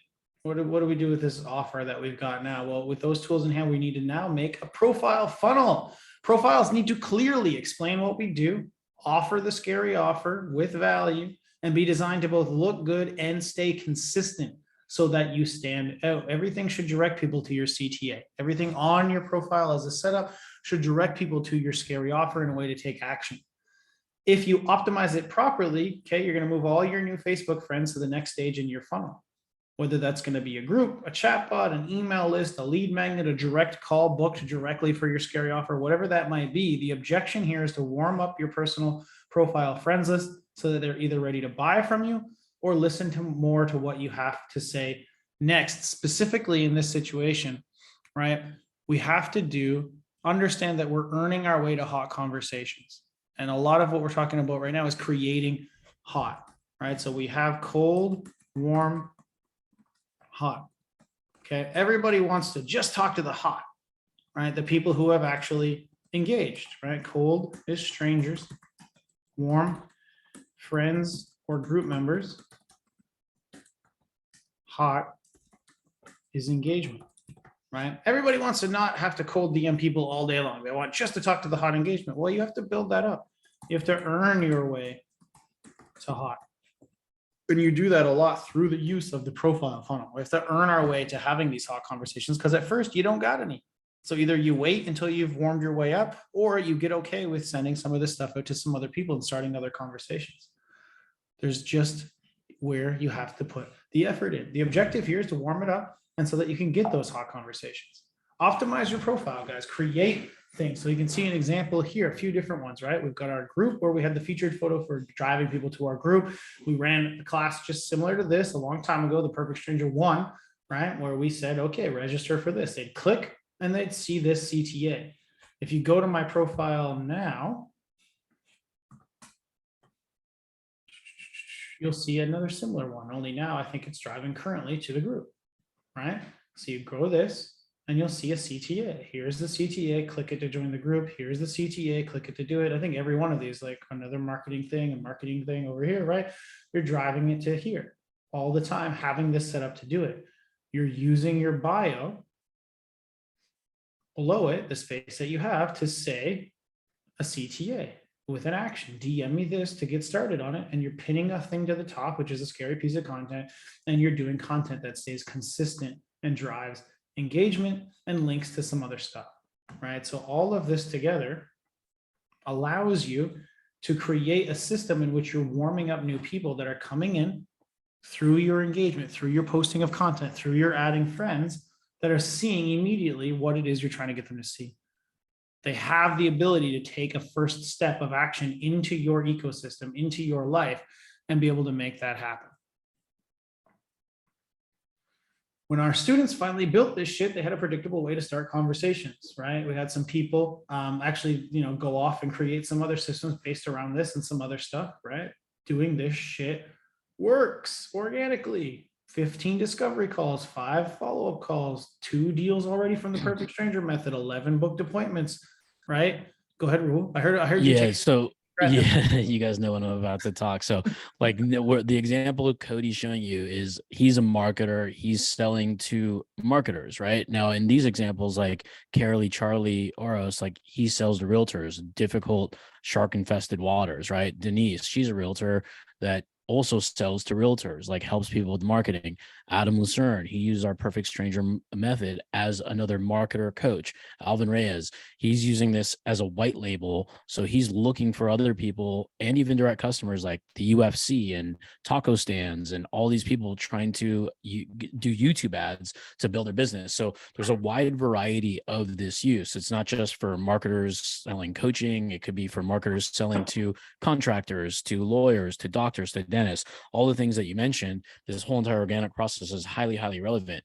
The key indicator of this is set yourself up for success with like the offer, the funnel. We'll get into some messaging sequences, but the number one thing I can say is consistency will always win. The loudest mouth will eat the most. Closed mouths never get fed. Okay. So if you keep your shit a secret, how in the world will anybody know about it? We're given free platforms. Like we're not paying a goddamn thing, right? We're not paying Facebook for this shit. In fact, Facebook's leveraging you guys and our content, if it gets engagement, to charge more money for ads. The stickier we help Facebook, they're going to reward us with more distribution to our target market of who we want to see our content. So it's super, super important to realize that if there's no rule in content, it's just a rule in consistency. If you're shy, get unshy, because this is really the way of the world. Because you can either go cold call, you can go door knock, you can wait around, or you can put your message on the internet behind a computer and somebody all the way across the other country can discover it and start a conversation with you. So it's attraction marketing and it's free. YouTube's free, Facebook's free, Instagram's free, LinkedIn, Google My Business, all that shit. All of this stuff is just free for the taking. And you'll notice the loudest mouths will always win in this, okay? And I mean, it's something I like to tell everybody, look, you got to send messages. You got to hit your inputs, right? And that's what Rahul's saying. You got to stay hungry. You got to fuel the damn engine. And so when I say you got to do certain things, right, that's where we get to this. So it was actually perfect timing, man. It was a good speech. It was a good time for your speech.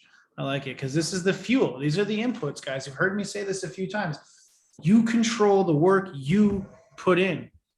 Sounds simple, but it is what it is. You earn your way to hot conversations. You control what it is that you're going to make actually happen. So you got to commit to these daily tasks and nurture your audience. Some of this shit you're not going to be able to do yet, but guess what I keep saying? Build and act as if, meaning if you don't have the capability of doing some of these tasks, right? Getting interviewed 1 or 2 times a month, sending an email out to a database because you don't have one, post in your Facebook group because you don't have one, right? You want to have this system in place, these processes in place to do it anyway, because it should be something you grow into. Okay. So what do we want to do? We want to add 25 to 50 targeted new Facebook friends in your niche every single day. We want to send messages to people who accept those friend requests. We want to post in targeted Facebook groups every day with real value. Now, I have a whole thing that we're not going to get into today because we won't have time on how to ethically post in other people's groups without getting your ass kicked out immediately. Who in here would like me to do that in the group sometime in the next couple of weeks? Would anybody in here find that interesting? Of course, you're not allowed to abuse it in our groups because I'll know, wink, wink. But everybody else who wants that, yeah, cool, good. So we'll do that in a couple of weeks. But again, not spam. That's really a key word there to all of it. Just don't fucking spam people, guys. Come on. Comment 3 to 5 posts each day related to your niche. This is super important. I think you guys as advertisers need to understand something. And I know it sounds counterproductive because you think we pay Facebook and we keep on the lights. They don't give a shit about us. They do not give a shit about advertisers. You are not special to them. Do you know what they want? Engagement. Facebook is a social platform. And you know what they know? They know that if they have engagement and they keep eyeballs on their platform, we as advertisers will pay them anyway, no matter how shitty they treat us. Sucks, but that's what it is. And so we need to play that game. We have to remember that this is a social platform, meaning commenting on other people's posts and engaging on other people's stuff gets you rewarded with people looking at your stuff. One of the main things I do, and as a point to somebody's earlier point about how the algorithm can sometimes fuck you, what I'll do is if my reach is limited, I will spend an entire week commenting on some popular posts. Some people I know that get engagement, some of my target market, because every time I post on their shit, they're going to see mine. It's just the way that it works. And the more engaged I go out and get, the more I will be rewarded with other engagement. And it happens every time. Having a process like that in place, you get rewarded. Post on your personal profile every day. Post in your own Facebook group every day. Send an email to your database. Get interviewed. Guys, find some people, especially if you're just starting out. Just go out into some smaller groups. Share some knowledge. Find some people who will interview. Get in front of other people. Podcasts, groups, anything that you can. Interview your own person on your profile or your group. Right? Interview swaps. Anybody that has an audience the same size as yours will usually do a swap so that you guys can both get in front of it. Post testimonials as often as you can to create social proof, and then conduct at least 5 to 10 calls per week. Make them all an offer. Record the calls. Learn from it. Create language. All of this stuff. And I'm going to warn you right now, I'm about to change slides. If you have not screenshotted this and you feel like you should screenshot this, do it now. 3, 2, 1, gone. Now, guys, when you join other people's groups, we're going to do a brief thing on this right now. You want to monitor the top groups, top posts, okay? What makes them special? The engagement, the reactions, the wording, the verbiage. Add people who comment and like posts to them as your friend. What do I mean by that? The normal process I go in when I'm finding other people to add and doing all this stuff as a hunting ground, the people who are engaging on the posts in there every single day are the most engaged on Facebook. They're the first people you should be adding as a friend because they're the ones actually active on the platform, already engaging with other people's stuff, liking other people's stuff.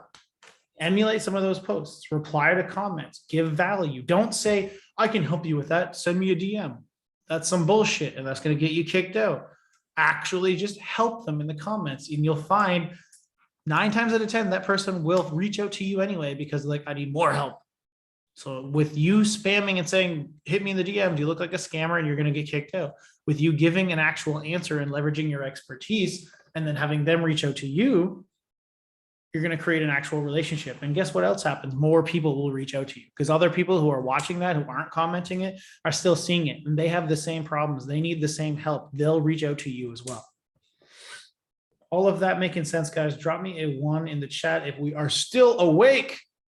Hate when these chats go dead like this, guys. Come on. Frank Kern, show people you can help them by actually help. Imagine that. Yeah. Actually help people, to show that you can actually help people. I agree. That makes perfect sense. That's what we need to do, right? And now by doing this kind of stuff, guys, by building an audience that they could sell to, sales really start coming in at the point, right? We're hitting 5K deals, we're hitting 40, all of these bigger deals that are coming through because you're able to do it. And now that you have an audience, they're going to be able to see the content, right? And so it's time to start giving them value. And then you can bring them into Messenger. And then you can use this conversation as a funnel to build them into a sales call. It's time to start giving them. And now we use a process called scary content for this. The first step here is to use the scary offer formula and apply it to posts. So we're going to take the scary offer formula, big end result, customer language, specificity, risk reversal, and we're going to apply it to one of the post types. So this is where we're going to get into some content stuff, guys. I'm going to show you this first, and I'm going to break down something neat for you. First of all, we have 2 types of content. Oh, I thought Rahul was leaning in and taking a breath again. Were we not ready for that? I thought no. Not ready for that. That was a false lean in. Sorry about that. All right. So we have 2 types of content, guys. I really want you to understand this. Conversion-based content and teach them how to think content. All right. Conversion-based content. This is where we're getting all of our stuff, where we're getting people to raise their hands and say, yes, I want that thing for you. They're basically wanting you to start a conversation with them. And they're saying that in the comments, or they're reaching out to you directly. Teach them how to think content is a little bit differently. Teach them how to think content is what we're using to teach people how to think differently about us as a company, or about mindset and objection issues that you're running into consistently. We're using things like lives, story posts, document, don't create, to shift people's mindset issues that they might have, right? So I use some metaphors all the time. You're going to see one of them here in a little bit called 2 people at a gym. I use another one with 2 people on the starting line of a race, right? To combat certain mindset issues that I know people have. And then I document all the time. You'll see on our wall, we celebrate our students. We do student spotlight interviews, all of that kind of stuff. That's document, don't create. That's not me spending hours wondering, what should I say in my story post? What do I write? How do I create this? It's just me documenting what's already going on with the students and all the people around us. And having this be consistent works really well. Now, how do we do this in a scary offer formula approach? Well, we're taking a 2-step value post is the easiest one to do it. What do we got here? We got big end result, 10 new clients. We have customer language. This is for agencies. So clients, Facebook ads, agency, right? We're using language they relate to. Specificity, 10 new clients in just 3 weeks. And then risk reversal, we're giving it to you 100% free, right? Now this, I think, since this, I have this one pinned, it's got about 750 comments now. We've closed lots of people on this, right? We've done a lot of stuff on this specific thing. Now drop me a 2 in the chat, guys, if you can see why this would be powerful, right? We're taking the concept of the scary offer formula and we're just applying it to content. So the same reason the offer works, the same reason the offer is strong, is the same reason this post is going to be super strong, right? It makes it easy. Now, guys, we actually, in the new system, the new stuff that we're rolling out with Nik and the partnership for all of this kind of stuff, we're going to actually be adding a call. And it's going to be us making this shit for you and with you. Where I actually sit down every Wednesday and I write a whole week worth of content with people every single week using this system. And we write out content like this and this, using these exact formulas in a very easy breakdown situation. Who thinks that that would be helpful for them to have a dedicated half an hour to an hour every week where you had this content done with you by a person who has done this over and over and over again? Who thinks that that would be valuable? Drop a fire emoji or whatever you want in the chat. John says, hell yeah. Carl says fire. 2 people, eh? Gal says yes. Everybody else is either sleeping or thinks that it's not worth it at all. Chase says, yeah, we got, okay, there we go. Oh, I like Justin's giving me a kiss. That's good. All right, that's good. And we got Emmanuel dropping a 1, Dan saying a yes. Good, guys. So what I want to do right now is I want to show you a process quickly about how this would work. All right. So I'm going to show you something. Somebody drop me, if anybody has a scary offer right now, drop it in the comments. If anybody has something that they think fits, drop it in the comments. If not, I'll use one of the examples. Giving you 5 seconds. 5, 4, 3. Give it. Let's go a little longer. We'll give it like 15 more seconds. Somebody take advantage of this. Otherwise, I'm going to take a bathroom break, and who's going to talk to you for a few minutes? If nobody's put it in there by then. Okay, we got radiology. What's the offer? Try to drop in, like, if you were posting on your Facebook wall, what would that scary offer be? Or if you had a billboard that can say whatever it is you want, what's that scary offer to the radiologist? What makes an offer scary? We'll go over that in just a little bit. We just covered that. It's about a risk reversal. So for example, I help real estate agents get 10 new listings in 1 year or less, or I work for free. Yeah, and the reason scary's in there, John, is because like you want to throw out a big offer that scares you in order to actually put it into the marketplace. So that way you can go out and fulfill at the highest level, right? Like it's just really just getting a monster offer out there is really the key behind Yeah, it. we want to stand out from the crowd because, like, for example, if you give your scary offer to somebody and they're not a good fit for that offer per se, guess what? If you have a downsell, you can start them somewhere else. Or if you have an upsell, you can start them with a more aggressive budget, because all we're doing is getting something attention getting to start the conversation. And then it's our choice. We don't have to say yes to every human being. We have the option to say, you're not a good fit. We just don't think we'll get you the result you want. I have some recommendations. Would that be cool with you? So you're not guaranteed to say yes just because somebody raises their hand and says, hey, I'm interested. That's your choice once you get to that point. The job of the scary offer is to scare the pants off your customers, but also engage through curiosity your customers, your future prospects that are going to raise their hand and say, hey, let's have a chat. With you. Thank you. Yeah, totally. And like, I think I love Costco a lot of their risk reversals. Everything's just so easy. You can just buy it with confidence. You can return it after 90 days if you want, but most people don't do the returns. You get a free sample of the sausage and they'll tell you like it, have another. If you have another, they'll say, do you like it enough to buy? Go to refrigerator number 14. So same thing here. We're going to say, hey, here's what we got. Let's see if what we got cooking matches your appetite. So we just try to keep it as simple as humanly possible, just so we don't overcomplicate it. Because the one thing we're not talking about is who's going to deliver it. What's the go high level sequences that we need to do? Like, those are the things we're not talking about, because who gives a shit? We want to prove the offer works. The audience will want to buy it. Once we sell a little bit of it, then we have to put our feet to the fire to fulfill.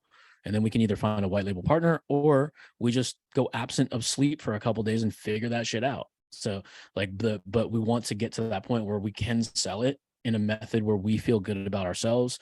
We're attracting the people we want to work with. And when we future pace our mind, can I be doing this in a year from now? Can I be serving this, not just serving the audience? Sometimes changing niches is the biggest disaster plan ever. The worst thing for people. Sometimes it's just repositioning what you're selling, so you don't put so much pressure on you. Because like when I sold to real estate agents, like our first offer was over $10 million in sales, primarily off cold calling, off $150 service. We just upsell the fuck out of it, and we knew how to position it. And it was a niche of a niche of a niche.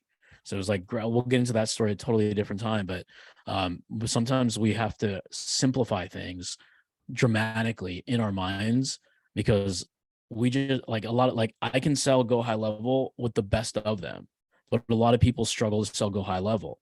Now, I don't know how to do a zap. I don't know how to do a fucking sequence. All I know is how to find the pain that somebody has through market research, deliver that pain through content, and then be able to demonstrate on a very consistent basis every day.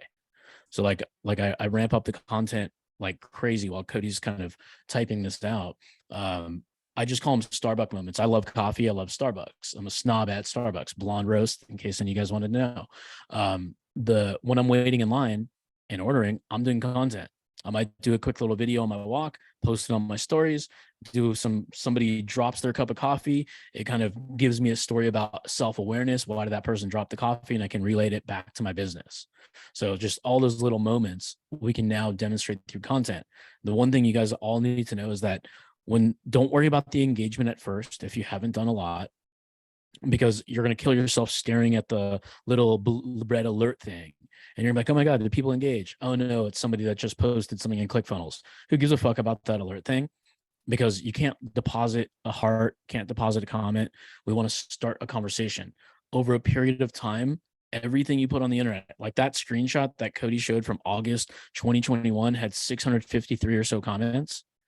I'm going to go back in time right now while you guys are going through this exercise. I'm going to comment on that post and watch it take off again. Because once our content's on the internet, if we repost on it as a comment, or you have somebody on your team post something as a comment, it'll re-trigger the algorithm. So our content stays on the internet for a long time, forever for many people. Even the deleted tweets, those are somehow recovered by all those like TMZ type people, right? So content stays on the internet forever. So we have that opportunity to create this cascading effect, because some of our posts from like 2018 get us leads to this day, and it's 4 years later. All right, Cody, I gave you, did I go on enough for you to get your exercise out of the way? Yeah, I'm doing. Okay, cool. I did enough right here. That's fine. So yeah, and just look at like how Cody just did this all live typing. It wasn't copy and paste. So I mean, like that's how quickly he's able to demonstrate and coach people that get stuck in their mind, because it's normal to feel stuck. What shouldn't be done is normal to stay stuck. That's where you just get help with the community. Yeah, Wayback Machine too, Justin. Yeah, that's cool.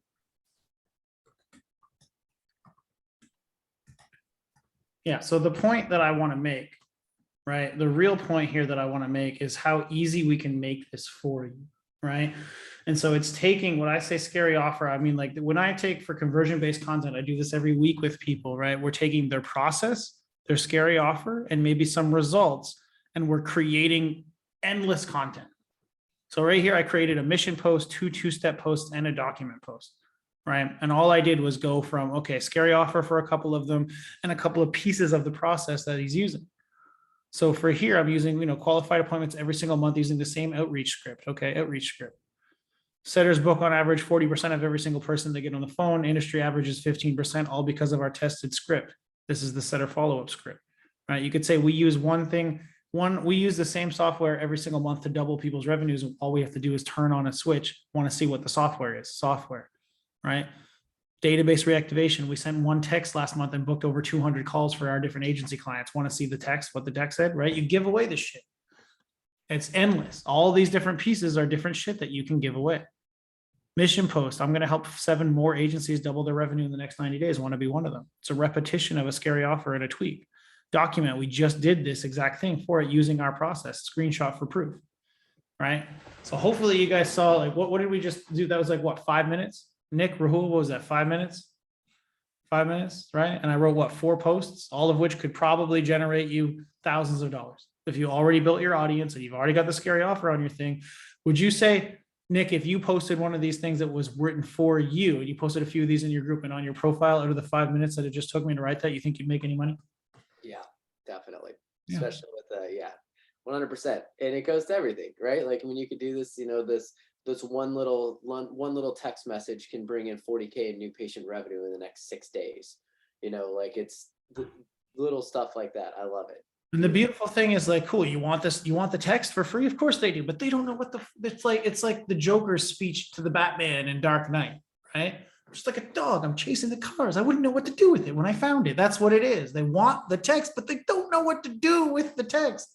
So it's not good enough for them to be able to actually go and get the results. So that's a perfect conversation starter, because, okay, cool, here's exactly what the text said. Thank you, right? Hey, would you like me to send it for you so that you can get 100+ appointments too? Yes, please do that. It's not hard. And it's a conversation you wouldn't have otherwise. This is all kind of making sense, guys. Thumbs up, 1s, thumbs up, 2s, whatever you want to say in the chat, right? I'm hoping this shit's resonating. There's a lot. It's a fire hose to the face. There's a lot of moving pieces, but it's this kind of shit that I really want to drive home for you guys, right? Good. Justin said something about, is it a daily thing? Yeah, you want to be doing a daily thing, but it's not all going to be conversion-based content. That's why we have the teach them how to think content, right? We have different things like this that we're layering in. We're filling up buckets. We're filling up a value bucket and we're taking from the value bucket, right? But we're posting every day. We're staying consistent. And I saw you said something about Gary Vee. And you don't need to be posting 50 million times a day, but if you post one post a day, you'll be fine to get it out there. And there's stuff like engagement question posts to drum up engagement. Who on my friends list is using organic marketing, right? I have something special for you. What do you think we drove them for this? Right here. If you're using organic marketing and you want to make it better, what do you think we were using this post for? To drive people to a masterclass about organic marketing, of course, right? Any agencies want help scaling their business organically over the next couple of weeks? This kind of shit works. It drums up comments, questions, engagement. Yes, I would like to learn how to do that thing. Please talk to me about learning how to do that thing. Launch posts. Launch posts are in-depth offer-based things. Mission posts. We don't do this anymore. It's my mission thing. So that's why we wrote it this way over here. Too many people were doing that one. We now do it like this. I still call it the mission post because conceptually it's still just saying, I'm doing this thing. Do you want to be a part of it? Right? But we're just wording it a little differently. I'm going to help 7 more. The key part here is more. I've done this before is what that implies, right? So more. Agencies double their revenue in the next 90 days, want to be one. Same kind of thing. Same but different, you know? Over here, who's with me? Same concept. We get document, don't create. What are we doing? We're just documenting. The system works, right? Another student win, all of this shit that we're just documenting. This is a couple of our real estate department in our agencies one, so you guys can see how we're doing it for the real estate agency. So you guys can see how the agency side, not just the coaching side, works. We're documenting a guy that got 9 transactions in his first 3 months. System works, and we're talking about it. We're talking about it on our profiles, and we're talking about it on our groups to drum up more business so that people can think differently about us. They'll know it works. You know how often we get questions about how frequently, I'm not even going to ask, I'm just going to say it. Never. How frequently do people ever ask me and Rahul to show them proof? I'll tell you now, it's never now, because we put it everywhere on our profiles, on our groups, on our pages that they go to. The proof is there because we post, we document. Even people who are brand new, who just come in from a brand new fresh ad, have never seen us before, some are getting this bombarded to them so that they can understand who we are and that we're good at it. The faster we can make people get clarity on what we do, who we do it for, and that we're good at it, the easier the sale process is going to be. I've had consistently, I think 2 times in the last month, I take sales calls sometimes because I find it to be great for market research still. And 2 sales calls this month were 8-minute closes for a high ticket program. Do you think that that's because I'm a fucking god at sales? No. It's because all the shit was done before they ever even got to me. They had all the answers to those questions because we're documenting, because we're doing shit, because the content and the pages and the follow-up and all of that stuff is working to provide clarity. Making sense, guys? Document, don't create. Now, we got some free gifts for you guys. Who would want some presents? You guys like free presents? I don't know. A lot of people in groups do like free presents. You guys like free gifts? Drop a hell yes, a me, or whatever. Yes? All right. Jacoby, you there, my man? Mr. Jacoby. I don't think he's there. Rahul, can you go hunt him down for me, please? We're going to have my man Jacoby is going to drop. There he is. How we doing, Jacoby? Doing good, doing good. All right. So, as everybody needs to know, with this little partnership we've all got going on, between us and the Krusader stuff, we've brought on a little friend. We need a person that can help us. Some of you guys might have already seen him messaging you in the group, and you might be like, who the fuck is this guy? I don't understand why he's talking to me. Where the hell is Nick? Please save me. But now I got to show you who he is. All right. He is us. He's representing us as an agent inside of the thing. And he's also going to be, Thad said Cody Claus. It's really going to be Jacoby Claus. Okay. He's going to give you the free shit. He's going to drop the link to his Facebook profile in the chat right now. Okay. And you're going to get some presents by DMing him the word perfect stranger. And now, right now, I want to give him the floor for just a second. Jacoby, can you tell us a little bit about, who you are and your time working with Nick and your experience with that and what you're kind of doing now, just so that you guys can get to know him? So what's up, guys? So my name is Jacoby. So I've actually ran an agency myself. back, it was last year, beginning of last year. And that's when I had found Nik. I was looking for help to actually grow my business. Cause you know, I was just in the same spot, stuck at, you know, 0 to 1 clients, looking for that same help you guys looking for right now. And I found his program through the ClickFunnels group. Somebody told me about Nik, and I was like, okay, cool. I reached out to him, bought the program immediately. I was like, look, I like what you got going on. I need it. Went through the complete program, ended up signing additional like 3 clients. I work in the functional medicine niche. And it was just, it was just like a tremendous relief over me to be able to know exactly how to get to where I wanted to get to.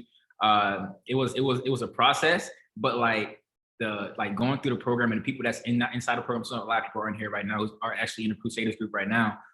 You know, just motivation to act, you know, to have that network with people really helped me out to get through those moments where, you know, it's lonely being an entrepreneur sometimes. You know, you're by yourself, things don't be working sometimes. And you have a group that you can reach out to and network with. And, you know, when you're getting on calls, you can ask some questions and all that good stuff there.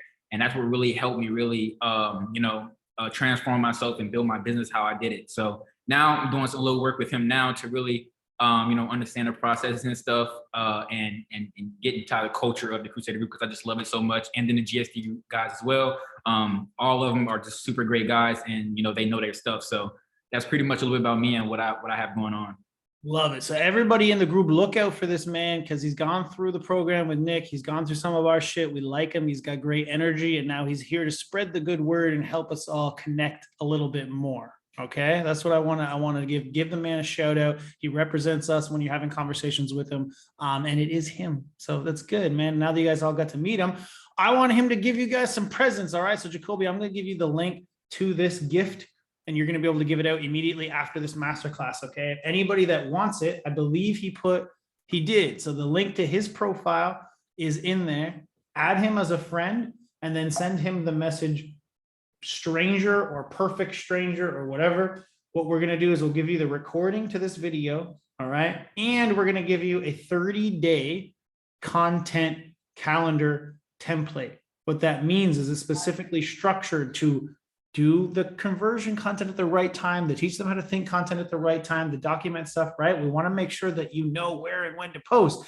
And it comes with a bunch of links to templates of those exact posts that I've done, so that you can basically, as you guys said earlier, funnel hack me, but really just copy the shit I give you for free, so you don't have to hack anything at all, and make this shit work. Does that sound like something you guys would want? Is that exciting or a shitty gift? I don't know. I'm trying to remember if this is good. Everybody said yes or shit no. I don't know what exciting means, but I think it means he's pumped up.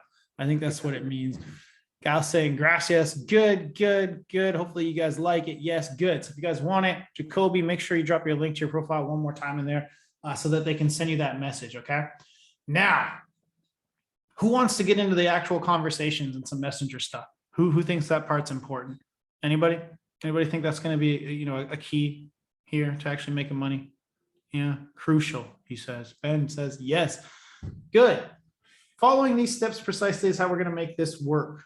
All right. Ideal audience comments on your post, says yes. Reaching out to them in Messenger, you ask their permission. They give you permission to ask your stuff. This is how you go from cold strangers to warm prospects. You're going to see this on a lot of stuff, right? They're asking, okay, cool. Mind if I send this as a direct message? Sweet. Can I have permission to send this as a direct message? These are your hot conversations. Now, we do have cold conversations and warm conversations where you are sending direct DMs, but these people who are going to be what we call the lowest hanging fruit, the real core piece to the strength of your content and your perfect stranger method here, use permission-based messaging. Some of you, you'll get direct messages from us because you've talked to us before. If you recognize somebody, you've given them free shit before, you just say, hey, check your DM, and you jump over and you message them. But if they're brand new, right? More leads, awesome. You mind if I send a direct message? That's fine, boom. You know what this allows us to do? It gives us permission to go have an intimate conversation with somebody in a place where they won't feel invaded. And the amount that these people will be willing to talk to you now is going to go up exponentially because you've gotten their permission and moved into that. All right. And what do we want to say in Messenger, guys? Well, we want to do some current research, and we want to make sure that we're moving the conversation along. Right? Where is your business currently at, and where are you planning to go this year? Something I like to do recently, the more stuff that when I end up on phone calls and in Messenger conversations, and I give full credit I look behind me, but I'm in a new house now. I used to have a bookshelf right here. I could pull these books from as I quoted them so that I could show them to people, but I don't anymore. So if anybody know who Chris Voss is? Anybody read that book, Never Split the Difference? Drop something in there if you've read that book before. If not, there's a concept inside the book called calibrated how questions. And I use that very specifically for these messenger conversations and for sales calls now. And so what I'm doing in that situation is I'm trying to have a situation where I'm giving them the ability to brain dump, but in a very specific directional way. And so it comes down to saying, you want this and you're here now. How do you plan on doing that? Like without our interference or without any help, what's the actual plan? How do you expect to achieve that goal? And normally what they'll do is they'll give you a lot of the information you want just from that specific message, right? Now, what's the motivation to scale your business in this way? Why do we want this? Well, there's always an underlying reason for why a person will get on a phone call, right? They're not getting on the phone call because it's a strategy session. Like we all know what a fucking strategy session is now, guys. It's 2023 almost. Like we get it. It's a sales call. So they're on the call for a reason. And we got to know, what is that? And what's the motivation? What's the why? Because the why isn't more. As much as we all think that it's more, we don't want more. We're not all greedy pigs looking to glutton out all the time. We want the more for a reason. It's freedom, it's family, it's vacation, it's something. Something is underpinning a reason. And what's one challenge I can help solve for you right now with the scalability? This is the one thing, guys. I can't express enough how much it is. I always say sales is about finding why they're there, connecting it to the part of your solution that fixes that, and building a bridge between the two. Everything else is confusion. Everything else is unnecessary. If you can create that between the messenger conversation and the eventual sales call, the rest of it is something they'll grow into and you'll be able to make the sale. Does that kind of make sense, guys? Let me know in the chat. The other thing here is we are not trying to fix their problem in Messenger. All right. We are not trying to coach them in Messenger. We are not trying to answer their questions and give them all the stuff in Messenger, because if we do that, they're going to try and take it and just go. It's going to devalue your time. I know that it seems counterintuitive, but what we want to do is acknowledge them, ask them questions to transition to a strategy call where we can then provide them with a solution. But we don't want to give them the solution right on the thing. Process is simple, right? Follow our process designed to transition the conversation for you. Test them on your audience and tweak as you learn more. Keep things simple and make an offer. The quicker we can get through these steps of the conversation, the easier it'll be, right? It's not that hard to implement. It really just takes a little effort to make a lot of money. It really just is about our inputs. How many conversations are we starting, right? Your response rates, your conversations that are ongoing, the mathematical concept of like, if 8 people tell you to fuck off, but 2 people say, let's go, what did you actually end up with? Well, you ended up with 2 people, 2 conversations you wouldn't have had before, right? It just takes a little to make a lot. Now, is Rahul here? Because I always let him tell me who the hell these guys are, because I don't know. I don't understand this picture. I say this every time, and you think I would know watch. Thad's gonna know the answer to this. So without Thad saying anything in the chat, maybe you don't know it. I'm not sure. Anybody know who these 2 gentlemen are? Fucking guy says the name. All right, that. All right, Balky and Cousin Larry. That's where Perfect Stranger method came from. These 2 were perfect strangers and became roommates. So when we talk about the Perfect Stranger method, it's how to take a perfect stranger and turn them into a client. So we came up with the Perfect Stranger method, because when we're posting consistently, following the whole process relentlessly, testing new messages, getting customer feedback, we're starting to get more and more ramped up. Just like when you're learning a new skill, maybe it might be a sport while you're a child, like playing soccer, basketball, football. You didn't come out the gates just like rushing for touchdowns or picking off interceptions. It took skill, awareness, understanding tendencies. That's what we're going to be doing in the Perfect Stranger method. So it's basically taking a complete stranger into a conversation that goes from cold, warm, hot, sold, right? So that's the beautiful part about organic. It's built in trust. It's not an ad that they clicked on. It's not a coupon in the mail. It's not a billboard we drove by. It's showing and demonstrating what we do showing the result of the impact of people who have done it with us, and then constantly rinsing and repeating and finding pain point, solution, and just being a good storyteller over time. So everything great will come in time if you're not there yet. It just takes a lot of practice and kind of like-minded people around you to kind of help keep you going. So that's how the long version of Perfect Stranger Method, how the name came up. It's because of this show from, I don't know, the 80s. That's I grew up watching this, so now you know my age. Eventually, I have to go watch it because I've asked that question every time we've done this presentation. But here we go. All right, so the post, guys, it's a mission post. What do? They comment, they say, I'm with you, man. I want to do this thing, man. Let's do it, right? And then we want to do stuff like the reply. All right, well, permission to slide in your DMs. So I have permission to shoot you a message about it. Oh, by the way, don't say this. I got banned for like a month from doing anything at all on Facebook because Facebook thought I threatened somebody and said I was going to shoot them because I said this. So I wouldn't use this particular message anymore. But we used to use it all the time. So say send, don't say shoot. Okay. The Come AI up with a few different variations. It's super, super easy. Permission to slide in your DMs, sliding up in those DMs. Cool if I send you a message. Like just you can come up and spitball, boom, boom, boom, like just a couple different variations. It's very easy. Just take the same concept, make it a few, 3 or 4 different times, and then put it on a document, copy, paste, send. Yeah. And then we want to send a message. So they give you permission. They say, hell yeah, man, send it over. Let's go. Okay, cool. Well, thanks for commenting on the post. I got a few questions asked about your biz. If you ask any further, right? These ones you can get more direct because it's like, hey, you're asking to be a part of this, so I can get directly into it. Cool if I ask you a few questions and make sure that you're a good fit for this. Is it okay if I see if you're the right person to take on this journey with me, right? Cool. What are you doing month to month? Gotcha. What are you targeted? What are you shooting for? Current bottleneck keeping you from hitting that target? There's a bunch of questions that we scroll down through to see. Right now, we do a couple of things also here, depending on where you're connecting with them at. You can ask them things, right? I like to now go in and look at their profile, obviously. All right, what you want to see is there recent posts that work, as in, is there something they said recently on their profile where they're doing something where we can relate that back to, right? Did they start a new job? Have they been working in the niche for a while, right? We want to bring some of that stuff up so you can relate back to them and say stuff like, oh, hey man, I saw that post you did about kicking some ass. You know, you guys just did some marketing or you just launched a new office. How's that office going for you, man? Is it working out? Cool. And right. And what I want to do now, what we do more specifically now is use that stuff on their profile to create rapport, right? And then what we'll say is something along the lines of like, oh, cool, man. After we get that rapport building, then you say something like, hey, do you mind if I ask a couple of other questions about your business just to see if something that we're doing here makes sense for you? Or, hey, do you mind if I ask you a weird biz question? Because what we were starting to find here was when we dig into this stuff earlier like this isn't working as much as it used to.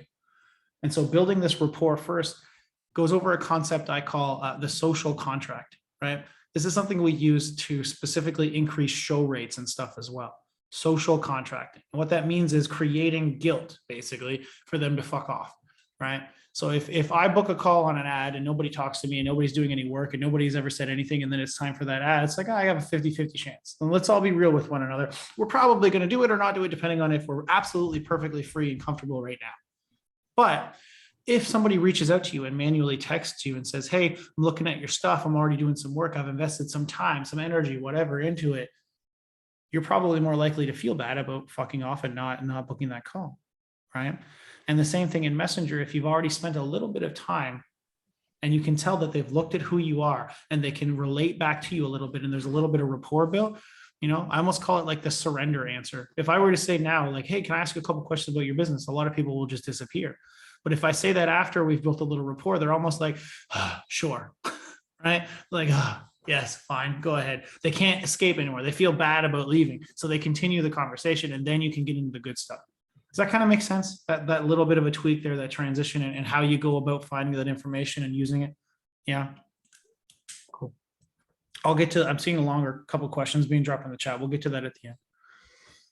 Then we want to do, right, the no's and the ghosts. What do we do, right? So there's also the transition stuff, right? So we want to, you know, at some point in here, we want to say something along the lines of, we have a solution for that, or can I show you some stuff that we've done for a bunch of our clients that fix that exact problem, or I have actually been able to do this exact thing for this exact person, right? So when we're first doing it with an actual result, we can leverage back to actual stories that make sense for them. If we're doing it without an actual result, we got to leverage concepts and say, oh, cool, I've got something that, I think works for that exact same situation. We want to be the doctor providing a prescription for an actual thing that you've gone through and found, right? So that's why we want to dig in and find the stuff in the discovery part, in the questions part, to find what is it that they want to actually talk about, what do they want help with, and then show them that you've done that before using the scary offer concept in your messaging. Now, if there's no's, right? Cool. I'll drop this video for you in case. This is the thing I'm saying. You always leave from a position of help. If nobody wants to talk to us, we send them now probably to this, or our guide, or whatever. Just go get some help, man. Oh, cool. You don't got the money yet. You don't got the time yet. You don't know yet. Okay, cool. Well, we went through this whole process of figuring out where you have problems. How about you go fix some of those problems with some of our free stuff? Because we got some stuff for everybody, right? And I tell our salespeople, even if they tell you to absolutely just fuck off, or you're a scammer, because you know how people are. Some people are just going to be like that in Messenger. They don't give a shit about what you're saying. They don't give a fuck about if you're trying to help. They just think that you're messaging them, and therefore you're the scum of the earth. And we have to be okay with the fact that that's them. They're going through something, or they're in a bad place in their life, or they've got something going on where they now have this filter on where the whole world just fucking sucks. And it's not our job to fix that problem, but it is something that we can do to leave a better taste in people's mouths so that maybe they don't think that way next time, or maybe when they get a little better, they'll circle back and talk to us. And the way I tell our team to do that with is just to leave something free. Hey man, you know what? I totally understand something happened to you along the way where you think that that's how everybody's acting and nobody's ever trying to actually solve anything, and we're just all scamming you. We've got this free thing. It's probably better than a lot of the shit you would have paid for. How about you just go watch this? And if you ever feel the need to have help again, or you ever need anything whatsoever, you can reach back out, and we'll leave it at that. And we'll leave a message like that with a video, with a free masterclass, with a challenge. Sometimes we'll even give away some minor low ticket paid shit just to make people have a little bit of a better fucking day. Because why else are we having these conversations?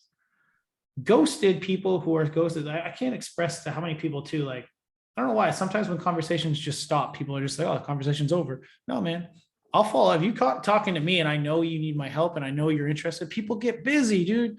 So send them gifts, send them messages. We send them funny shit all the time. We have people buy all the time where it took like 5 messages over the course of a couple months. Like, oh shit, I forgot all about you. Or I've just been busy, or I'm sorry. Or we send a little ghost emoji where it's going, woo, and they're like, oh shit, haha, that was funny. Let's talk again. You never know. But if you let the conversation just die and you decide that it's over, then it is over, right? Otherwise, try to continue it, right? We have minimums in all of our shit where we tell our setters and everybody else, like, go follow up with 20 dead conversations per day so that you can actually try and re-engage some of this stuff, right? And so here's a couple of examples. Hopefully you guys can read this stuff, right? Cool. So this is a good one right here. Are you still looking to get an inflow of appointments? This is a transition thing, right? These ads are great. Right, so this is from actually the post on my profile. Actually, it's this one, the one that's pinned, right? Facebook ads for our agency, want to give you the whole thing. So from this conversation, after the first couple of pieces of it got started, you get to this part here where it's like, are you still looking to get more appointments? Because the ads are great, and this is a transition statement from free lead mag, this other thing.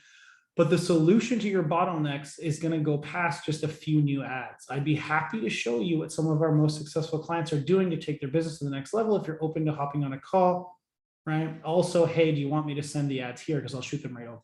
So you're giving them the thing that they want, but you're also saying, hey, I think this is probably just a smaller piece to your overall puzzle, kind of like what I did at the very beginning of this presentation, right? It's a small piece of the overall puzzle. And so you're saying, I'd love to show you the rest of it. Do you guys mind if I show you the rest of it too? And here, by the way, here's the thing. So they're not feeling scammed because you're giving them the free thing, but you're also saying, I'd love to show you more, right? They're saying, yes, please, here, right? Same thing here. Okay, cool. Can you book here? I prefer not to use these links now. So ask them for their time, ask them for their email, all that shit, and kind of move it through. And guys, when our students implemented these strategies that help them build their dream companies, we've already kind of gone over that a little bit. right? Now I have a couple other things here before I go over that. I want to go over some messaging stuff. Any questions on the messaging stuff before I go a little bit further? Anything not making sense?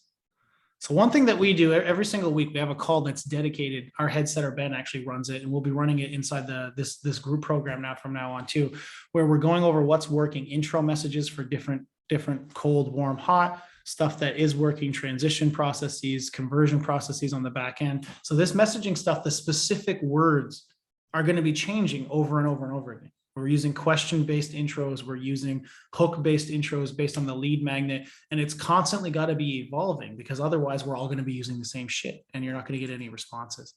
And so that kind of leads me into, if I'm not seeing any questions get dropped right there, that leads me into this next step here, which is really, before you go into that, Cody, I do got to announce, just so everyone knows, I love all of you guys. Look at this. Oh, massive over delivery. This is why I love these guys, right? I mean, we're 2 hours and these guys are still going, insane value, giving everything away for free. I do have to pop off here, everybody. But guys, these are the real deal. And just so we're clear, they mentioned they might invite you to a call as we move forward, or he actually said it directly in the beginning. This is different than what we had with Krusaders, especially if you guys are in the Forge and you guys have been in my program. They run things a little bit differently. They take it to the next level. They're absolutely incredible. I do recommend you talk to them. If anything, just take all the free resources, give them their stuff. They are better at graphics than I am. I will give you guys that. Your graphics are top notch. My graphics are like scribbles, and everyone who's been following me for a while will see my little whiteboard and stuff. But I love all of you guys. So many of you guys who I haven't seen in a while. Kip, Carl, all you guys on here. Love all of you guys. I do gotta pop off though. But Raul, Cody, I'll let you guys take this thing home, and we will talk soon. But I appreciate one more power V before we go. One more power. Let's go. Let's get it. Guys, this is the new game.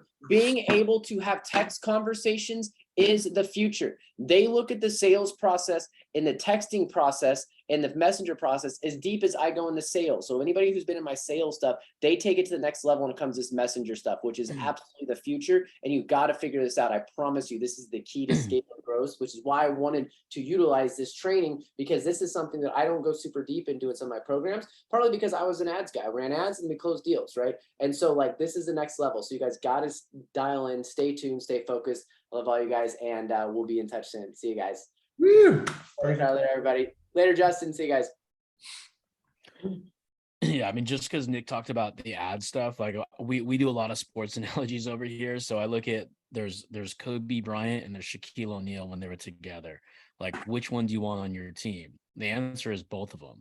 So what's better, organic or ads? Both, if you can do them. But if you have limited funding, you use your time and you go into organic and you test everything out. Then you start to sprinkle some money into ads so you can scale it up over time. But to me, organic is the greatest thing on earth, just because you can use it in such a wide variety of platforms.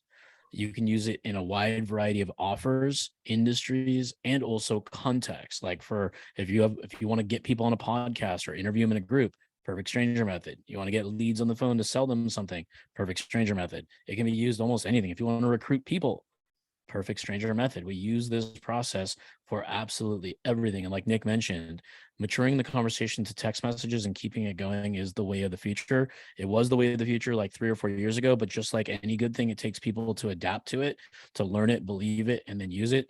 Because we're closing a lot more people on the DMs and text messages, where some accounts are $20,000 per month. Yes, it took a phone call. The follow-up is on the DMs. We're continuing the conversation. We're using cross-channel. The DM is the follow-up, the tagging on Facebook, on content, all these valuable things that we can do all right in front of us. So that's how important this stuff is. There's so many valuable contexts to take this thing to another level, which we're not covering on this one today, but I just wanted to kind of open your minds of how this can be leveraged. Like, once we get the foundation, once we get the consistency, once we know the formula, then it's just about ego-free doing. Love it. And I mean, that really comes down to what we've done to help all these people do the stuff that they do, what we've done to help all these people create all of this. And what we're really going to dig into a little bit is why it matters to have that insight, right? Why it matters to have not just the process, but what happens if the message I send doesn't work right away? What happens if the post I created doesn't actually get the engagement I want right away, right? And that, to me, is the big difference. And that's why I always like to say this, right? So I always tell this little bit of a story, right? 2 people go to the same gym, right? And these people have the same equipment, they have the same time commitment, One of those people comes out with the body of their dreams and the other makes absolutely zero progress. All right. Somebody drop in the comments why they think that is. What do you think the difference for one of them is compared to the other?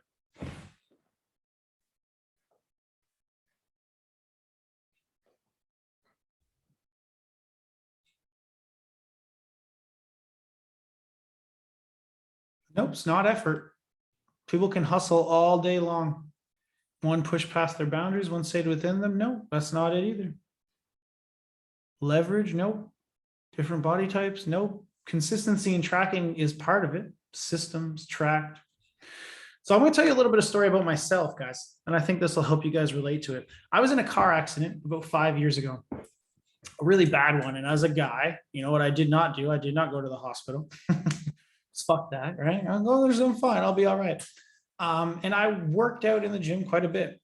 And what happened was I ended up hurting myself even more. I ended up with soft tissue damage, all that bullshit. And I went to the gym every day, did all this shit, worked and worked and worked, and hurt myself more and more and more until about 2 years after that, I woke up one night, absolutely excruciating pain, like couldn't sleep, laid flat on my back. Anybody with back problems can understand sometimes you got to lay on the boards, right, to get it going. But I was just absolutely in pain, could barely stand up. And so finally, 2 years in, I was like, fuck it. I'm going to go to the doctor. I'm going to go get some shit done. They did some tests. They found all this stuff out, and they assigned me to a physio person who's a personal trainer, but is actually trained for physio. And that girl that they put me with took me back to the exact same gym that I'd been working out at for 2 years, right? Where I'd done nothing really, but caused myself pain. I hurt myself more and more and more, never got really any better. And that girl had me pain-free within 2 months and already had me looking better, feeling more fit, everything, the muscles and everything were improving.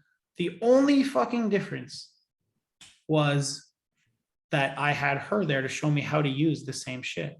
Same time. In fact, I probably spent less time at the gym.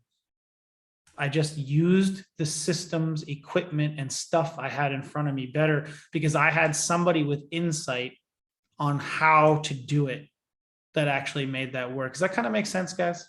Show me one in the chat if that resonates a little bit. And how that relates back to you guys a lot is I see a lot of you guys chasing the silver spoon, chasing that next thing. I want TikTok ads. You know, I haven't made a single dollar at Facebook ads, or my clients keep leaving me on Facebook and Google ads, but let me go do TikTok now, right? Chasing the new strategies. The new strategies won't work if the foundational pieces are broken and the insight isn't provided. And so it's really important that we have not only the tools, but the people to help us kind of work with those tools. All right. And so that's kind of where we're at today with this kind of stuff. So with this kind of stuff, guys, what I really want to know from you, right? And we talked about this at the beginning of the call, right? So the only question really left is, do you have the available time to do this all yourself? And do you have the skill set enabled to be able to help yourself when some of this stuff doesn't work? We have some of the best systems between us and what we've got with Nik now, the best systems possibly available in anybody's agency program. I promise you that. Okay. But I'll still sit here and tell you, because we're straight shooters. I made this declaration at the beginning of the call. Me and Rahul are not bullshitters. Sometimes it's not going to work because it doesn't always cookie cutter work every single fucking time. And the insight of having a 24/7 support system from people who have used it across multiple industries to do multiple things is what really matters. It's the difference that results in a person being able to, like myself, be in pain using the system that everybody else is using to get jacked and heal themselves, or be pain-free. 2 years of wasted time versus 3 months, and then my problem was solved, right? It's that kind of shit that matters. And we got guaranteed results. We got hundreds of booked sales calls. We can guarantee that we'll get you to 300% guarantee, meaning it's going to work for everybody. We promise you'll double your investment guarantee. We got all kinds of shit on here. But at the end of the day, it really does come down to this question. Do you have the availability to do it yourself? Do you think you'll be able to make that happen? Or does it make sense for us to do it for you, with you, and give you that shit? I've already given you guys an idea of how many calls per week. We'll be doing a lot of them, and we'll be adding on these extra ones. We'll be getting course material from both Nik's program and our program, right? and that insight is going to be available. Who here would like to hop on a call with our team and just discuss that a little bit? Does that sound like something you want to do? You can drop in the chat. Do you think you'll be able to do this yourself? Or do you want to get a little insight, get a little hand holding from us, our team, and our systems along the way? I don't know. This is ones. So if you're dropping ones in the chat, drop something else because there's too many ones in the chat from before, and we won't know who you are. Cool. So I'm getting. We got Gal, Carl, John. That's Carl. Says the phone emoji. Okay, cool. All right. So what I'm going to do is I'm going to drop link. Rahul, do you have the? You know what we'll do? You guys open to have do you want Jacoby to book them through Messenger, Rahul, or do you want me to find your direct? No, let's get the link really quick. Let's just get it done. Just so we don't have any delay. Because speed loves success. We can have that conversation quicker than later. All right, find it. Yeah, I got it. So if you guys can go ahead and just book through that link, and while you do that, we can sit here and have a quick little Q&A. Yeah. Let's do some Q&A. Yeah, because and guys, this stuff, it will resonate over time. Like that mission post that Cody showed that I did in 2019, that's really when I really first got like comfortable doing public posts. Before that, it was very sporadic. It was like, just do it.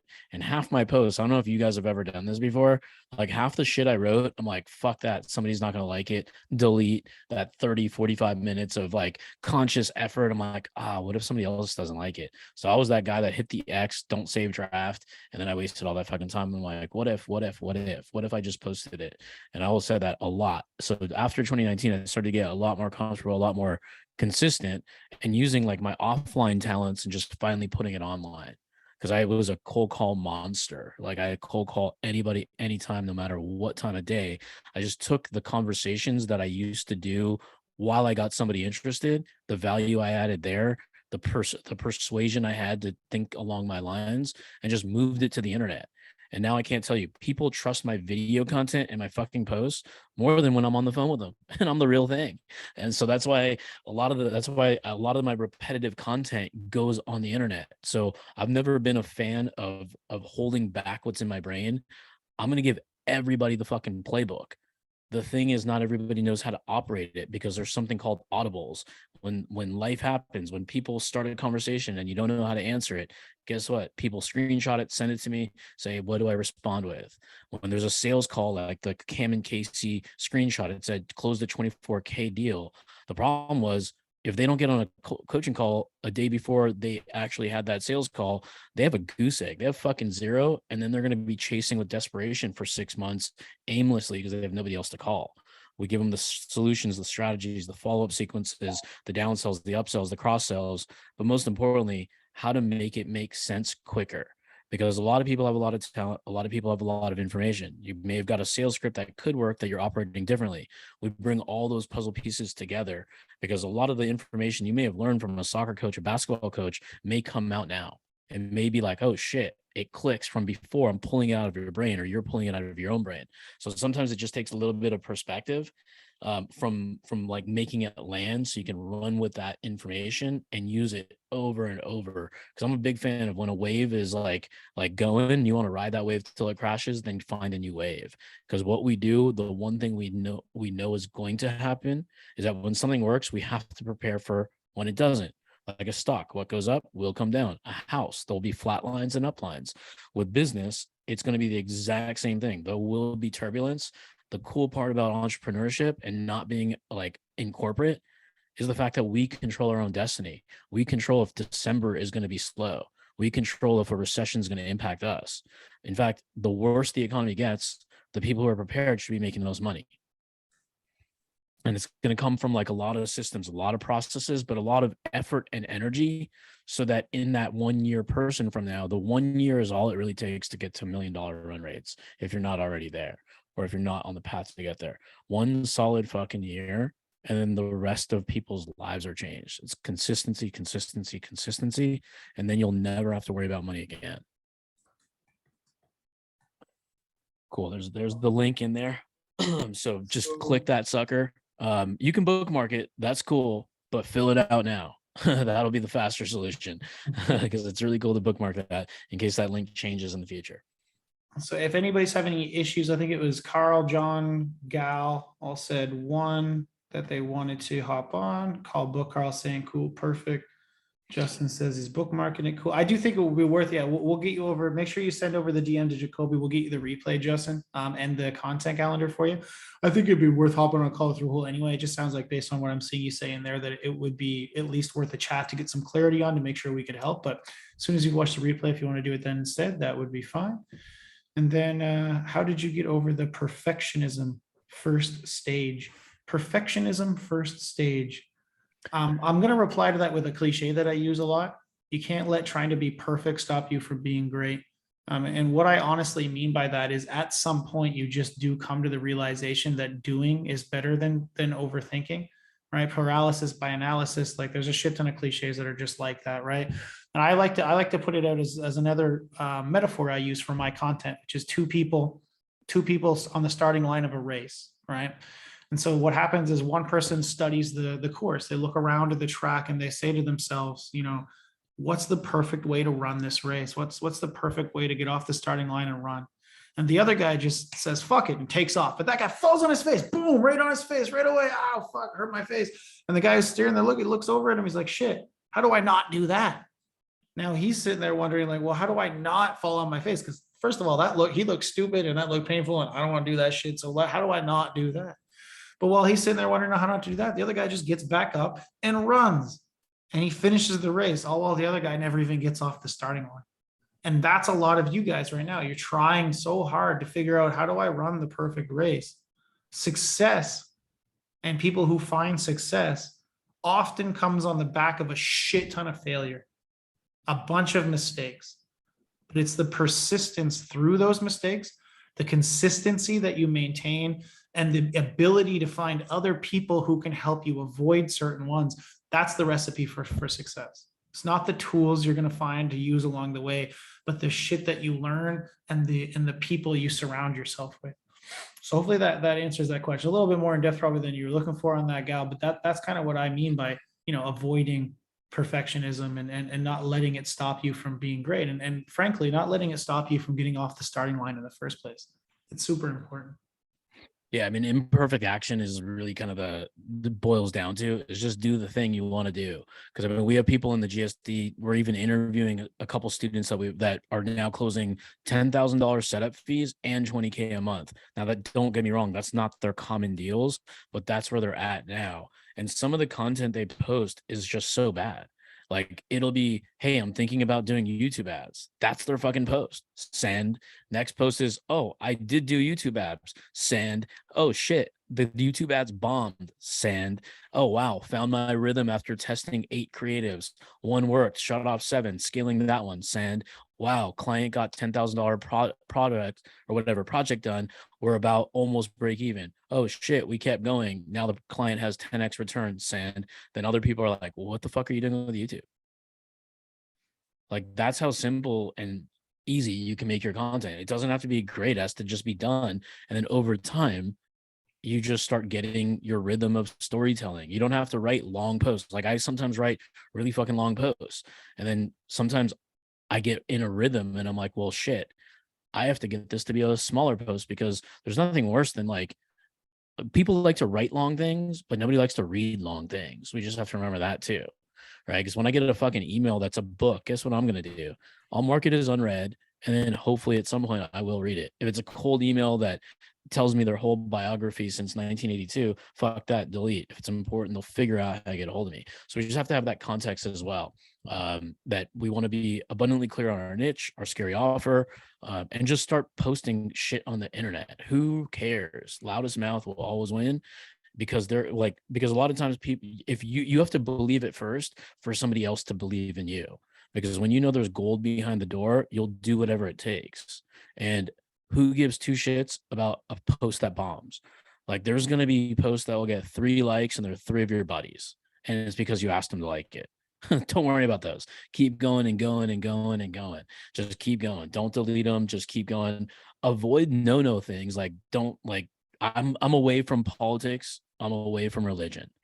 Like if there's gonna split of the audience, I don't have a personal opinion on it. Like college, yeah, I'll say fuck college. Put us up against Wharton University. I don't give a fuck. We'll crush the average student's return on investment if you join us versus them. That'll get political about. I think that's an acceptable topic. But if it's like something else, like political to Donald Trump, to not, have no fucking opinion because I have a business to run. Because capitalism is our guiding light when we need to make money, and then it leads us to the vehicle of our freedom. So we just got to focus on that. That's what I really like to focus on is get as many posts as possible, as consistent as you can, but in your comfort zone so you don't get overwhelmed or stop, right? Because like that's going to kill us. If you get burned out or overwhelmed and you can't figure out your way around it without help, you will suffer. Unfortunately, that's what happens. That's why people leave the industry. Then 6 months later, they have this elaborate post of what they've been up to. Burnout. They switched industries. Burnout. Watch that happen. That's not the solution, is not switching. The solution is figuring that out, getting help and guidance. Then you'll have that North Star. We're not caveman. We don't have to do it alone. In fact, if we do it alone, honestly, that's where the issues arise from. Well, yeah, I mean, like a lot of people, I did it alone for a long time, and I call it the Allen Iverson impact. Like people fucking hated me. I was always right. I had the fucking big ego, and then I'm like, dude, I got to be a team player like Magic Johnson, the Showtime Lakers, the real Showtime. So that's when I started getting good at distributing the ball, being a team player, and knowing that you can't do it all. Because if you Allen Iverson your life, guess what? You're gonna be a dude who never won shit, traded like crazy, and then it doesn't work out in the end. That's like, and he's one of the greatest point guards to ever exist, and doesn't really have much clout when you're talking about the 50 greatest NBA players. So, I mean, teamwork makes the dream work, as cliche and corny as it sounds, but that's really what we'd like to focus on, is that we don't want to have we don't have to do it alone. That's just the fucking point. We can get there much faster by buying somebody else's mistakes. Mm-hmm. We talking about practice, man, right? That's right.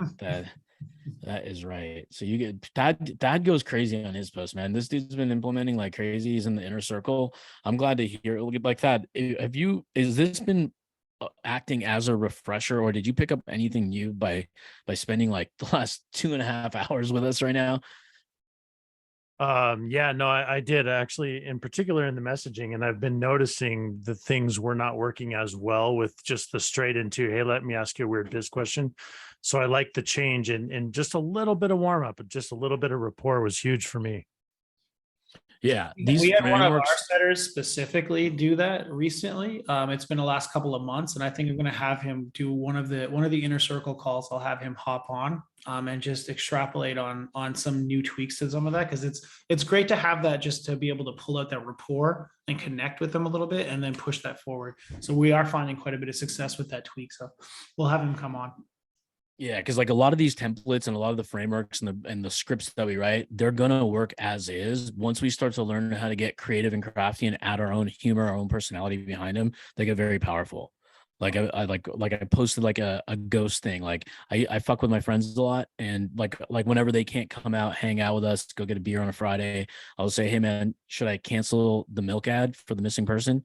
And they'll be like, ha ha ha. I always get a response. So I use that now in somebody who missed my phone call, or they are late for something. I'll say, hey man, should I cancel the missing milk carton ad that I'm about to take out? And they'll be like, LOL, got you. Sorry, man. Totally slipped my mind. I had to take my daughter to soccer practice or whatever. I get a response. That's the whole point. Then we have another one, like the prom line on Ghost. Like, this feels like prom all over again. Feeling stood up. Ha ha ha, etc. So we can always stack on top of that, and that gets the brain, the juices flowing to get creative, have fun. Because we educate, entertain, and then of course we want to imperfectly take action. So there's always fun things. What was it? Grant Cardone did that on LinkedIn for a while. Which one was it? Was it the prom thing, or was it the milk carton ad? Because the milk carton ad, I want to take credit for by myself. I never heard that one before. But if it's the prom, you would actually put wanted posters, like missing posters of people he was trying okay. and I put haven't it seen on those LinkedIn, ones yet. and they would get I haven't seen those thousands yet. of likes. Okay, that's cool. I like it. Yeah, so you can take a similar thing and do a wanted poster or missing poster or whatever it is you want. These, like, our job is to entertain and gamify our own minds. when we were saying to Jacoby, hey, 100 DMs, 100 this, 100 that, it's because it's a metric to get to a result, and we have to entertain ourselves through the day, because that's how we get the end result. That's why the first year we can literally put in that time and finally put it in with a community and get to that end result. Because if it can happen in 2 months, it could happen in 3 months. I like to give things a year so we don't overestimate our capabilities in 3 months and underestimate what we're capable in a proper solution that can set our lives up forever. Right? Because I hate seeing the fucking 75-year-old Starbucks lady who's been serving my shit for 15 fucking years. I guarantee she didn't grow up saying, I hope I never leave Starbucks and gain another skill. But that's the life she chose. She chose to not gain skill. She chose to be really good at pouring grande blondes and fucking venti drips and shit like that. But we don't have to have that. That's what entrepreneurship's all about. All right, guys, it's been a long time. You guys have been champions for the last men and women standing. The link is in the chat. We may DM you guys if you haven't booked yet, just to get you guys over the recordings. If you want it, we may offer a call just to hop on, see if we can help in any way. And you guys can learn about how we're collaborating the Krusader Nation with the Forge with the GSD to add a skyscraper on top. Nik took it to a perfect point. We're going to add more floors to that building and make it even better for everybody. Okay. Cool. All right, guys. Anybody have any questions about what the call would be, or if you want to ask a question before booking the call? Right. I've seen a few people in here been quite active. Where we at? We got Jacob, Gal, Chase. Any of you guys have any questions? If you want to book a call, or if you've already done so, let me know. So I want to just hover around this for a minute before we hop off. How are we looking, guys?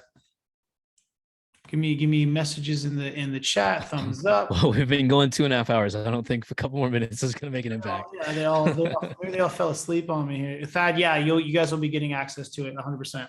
That this is the stuff that I was talking about the other day. You guys will get probably in a week or two after we've gone through it. Of course, my man. Cool.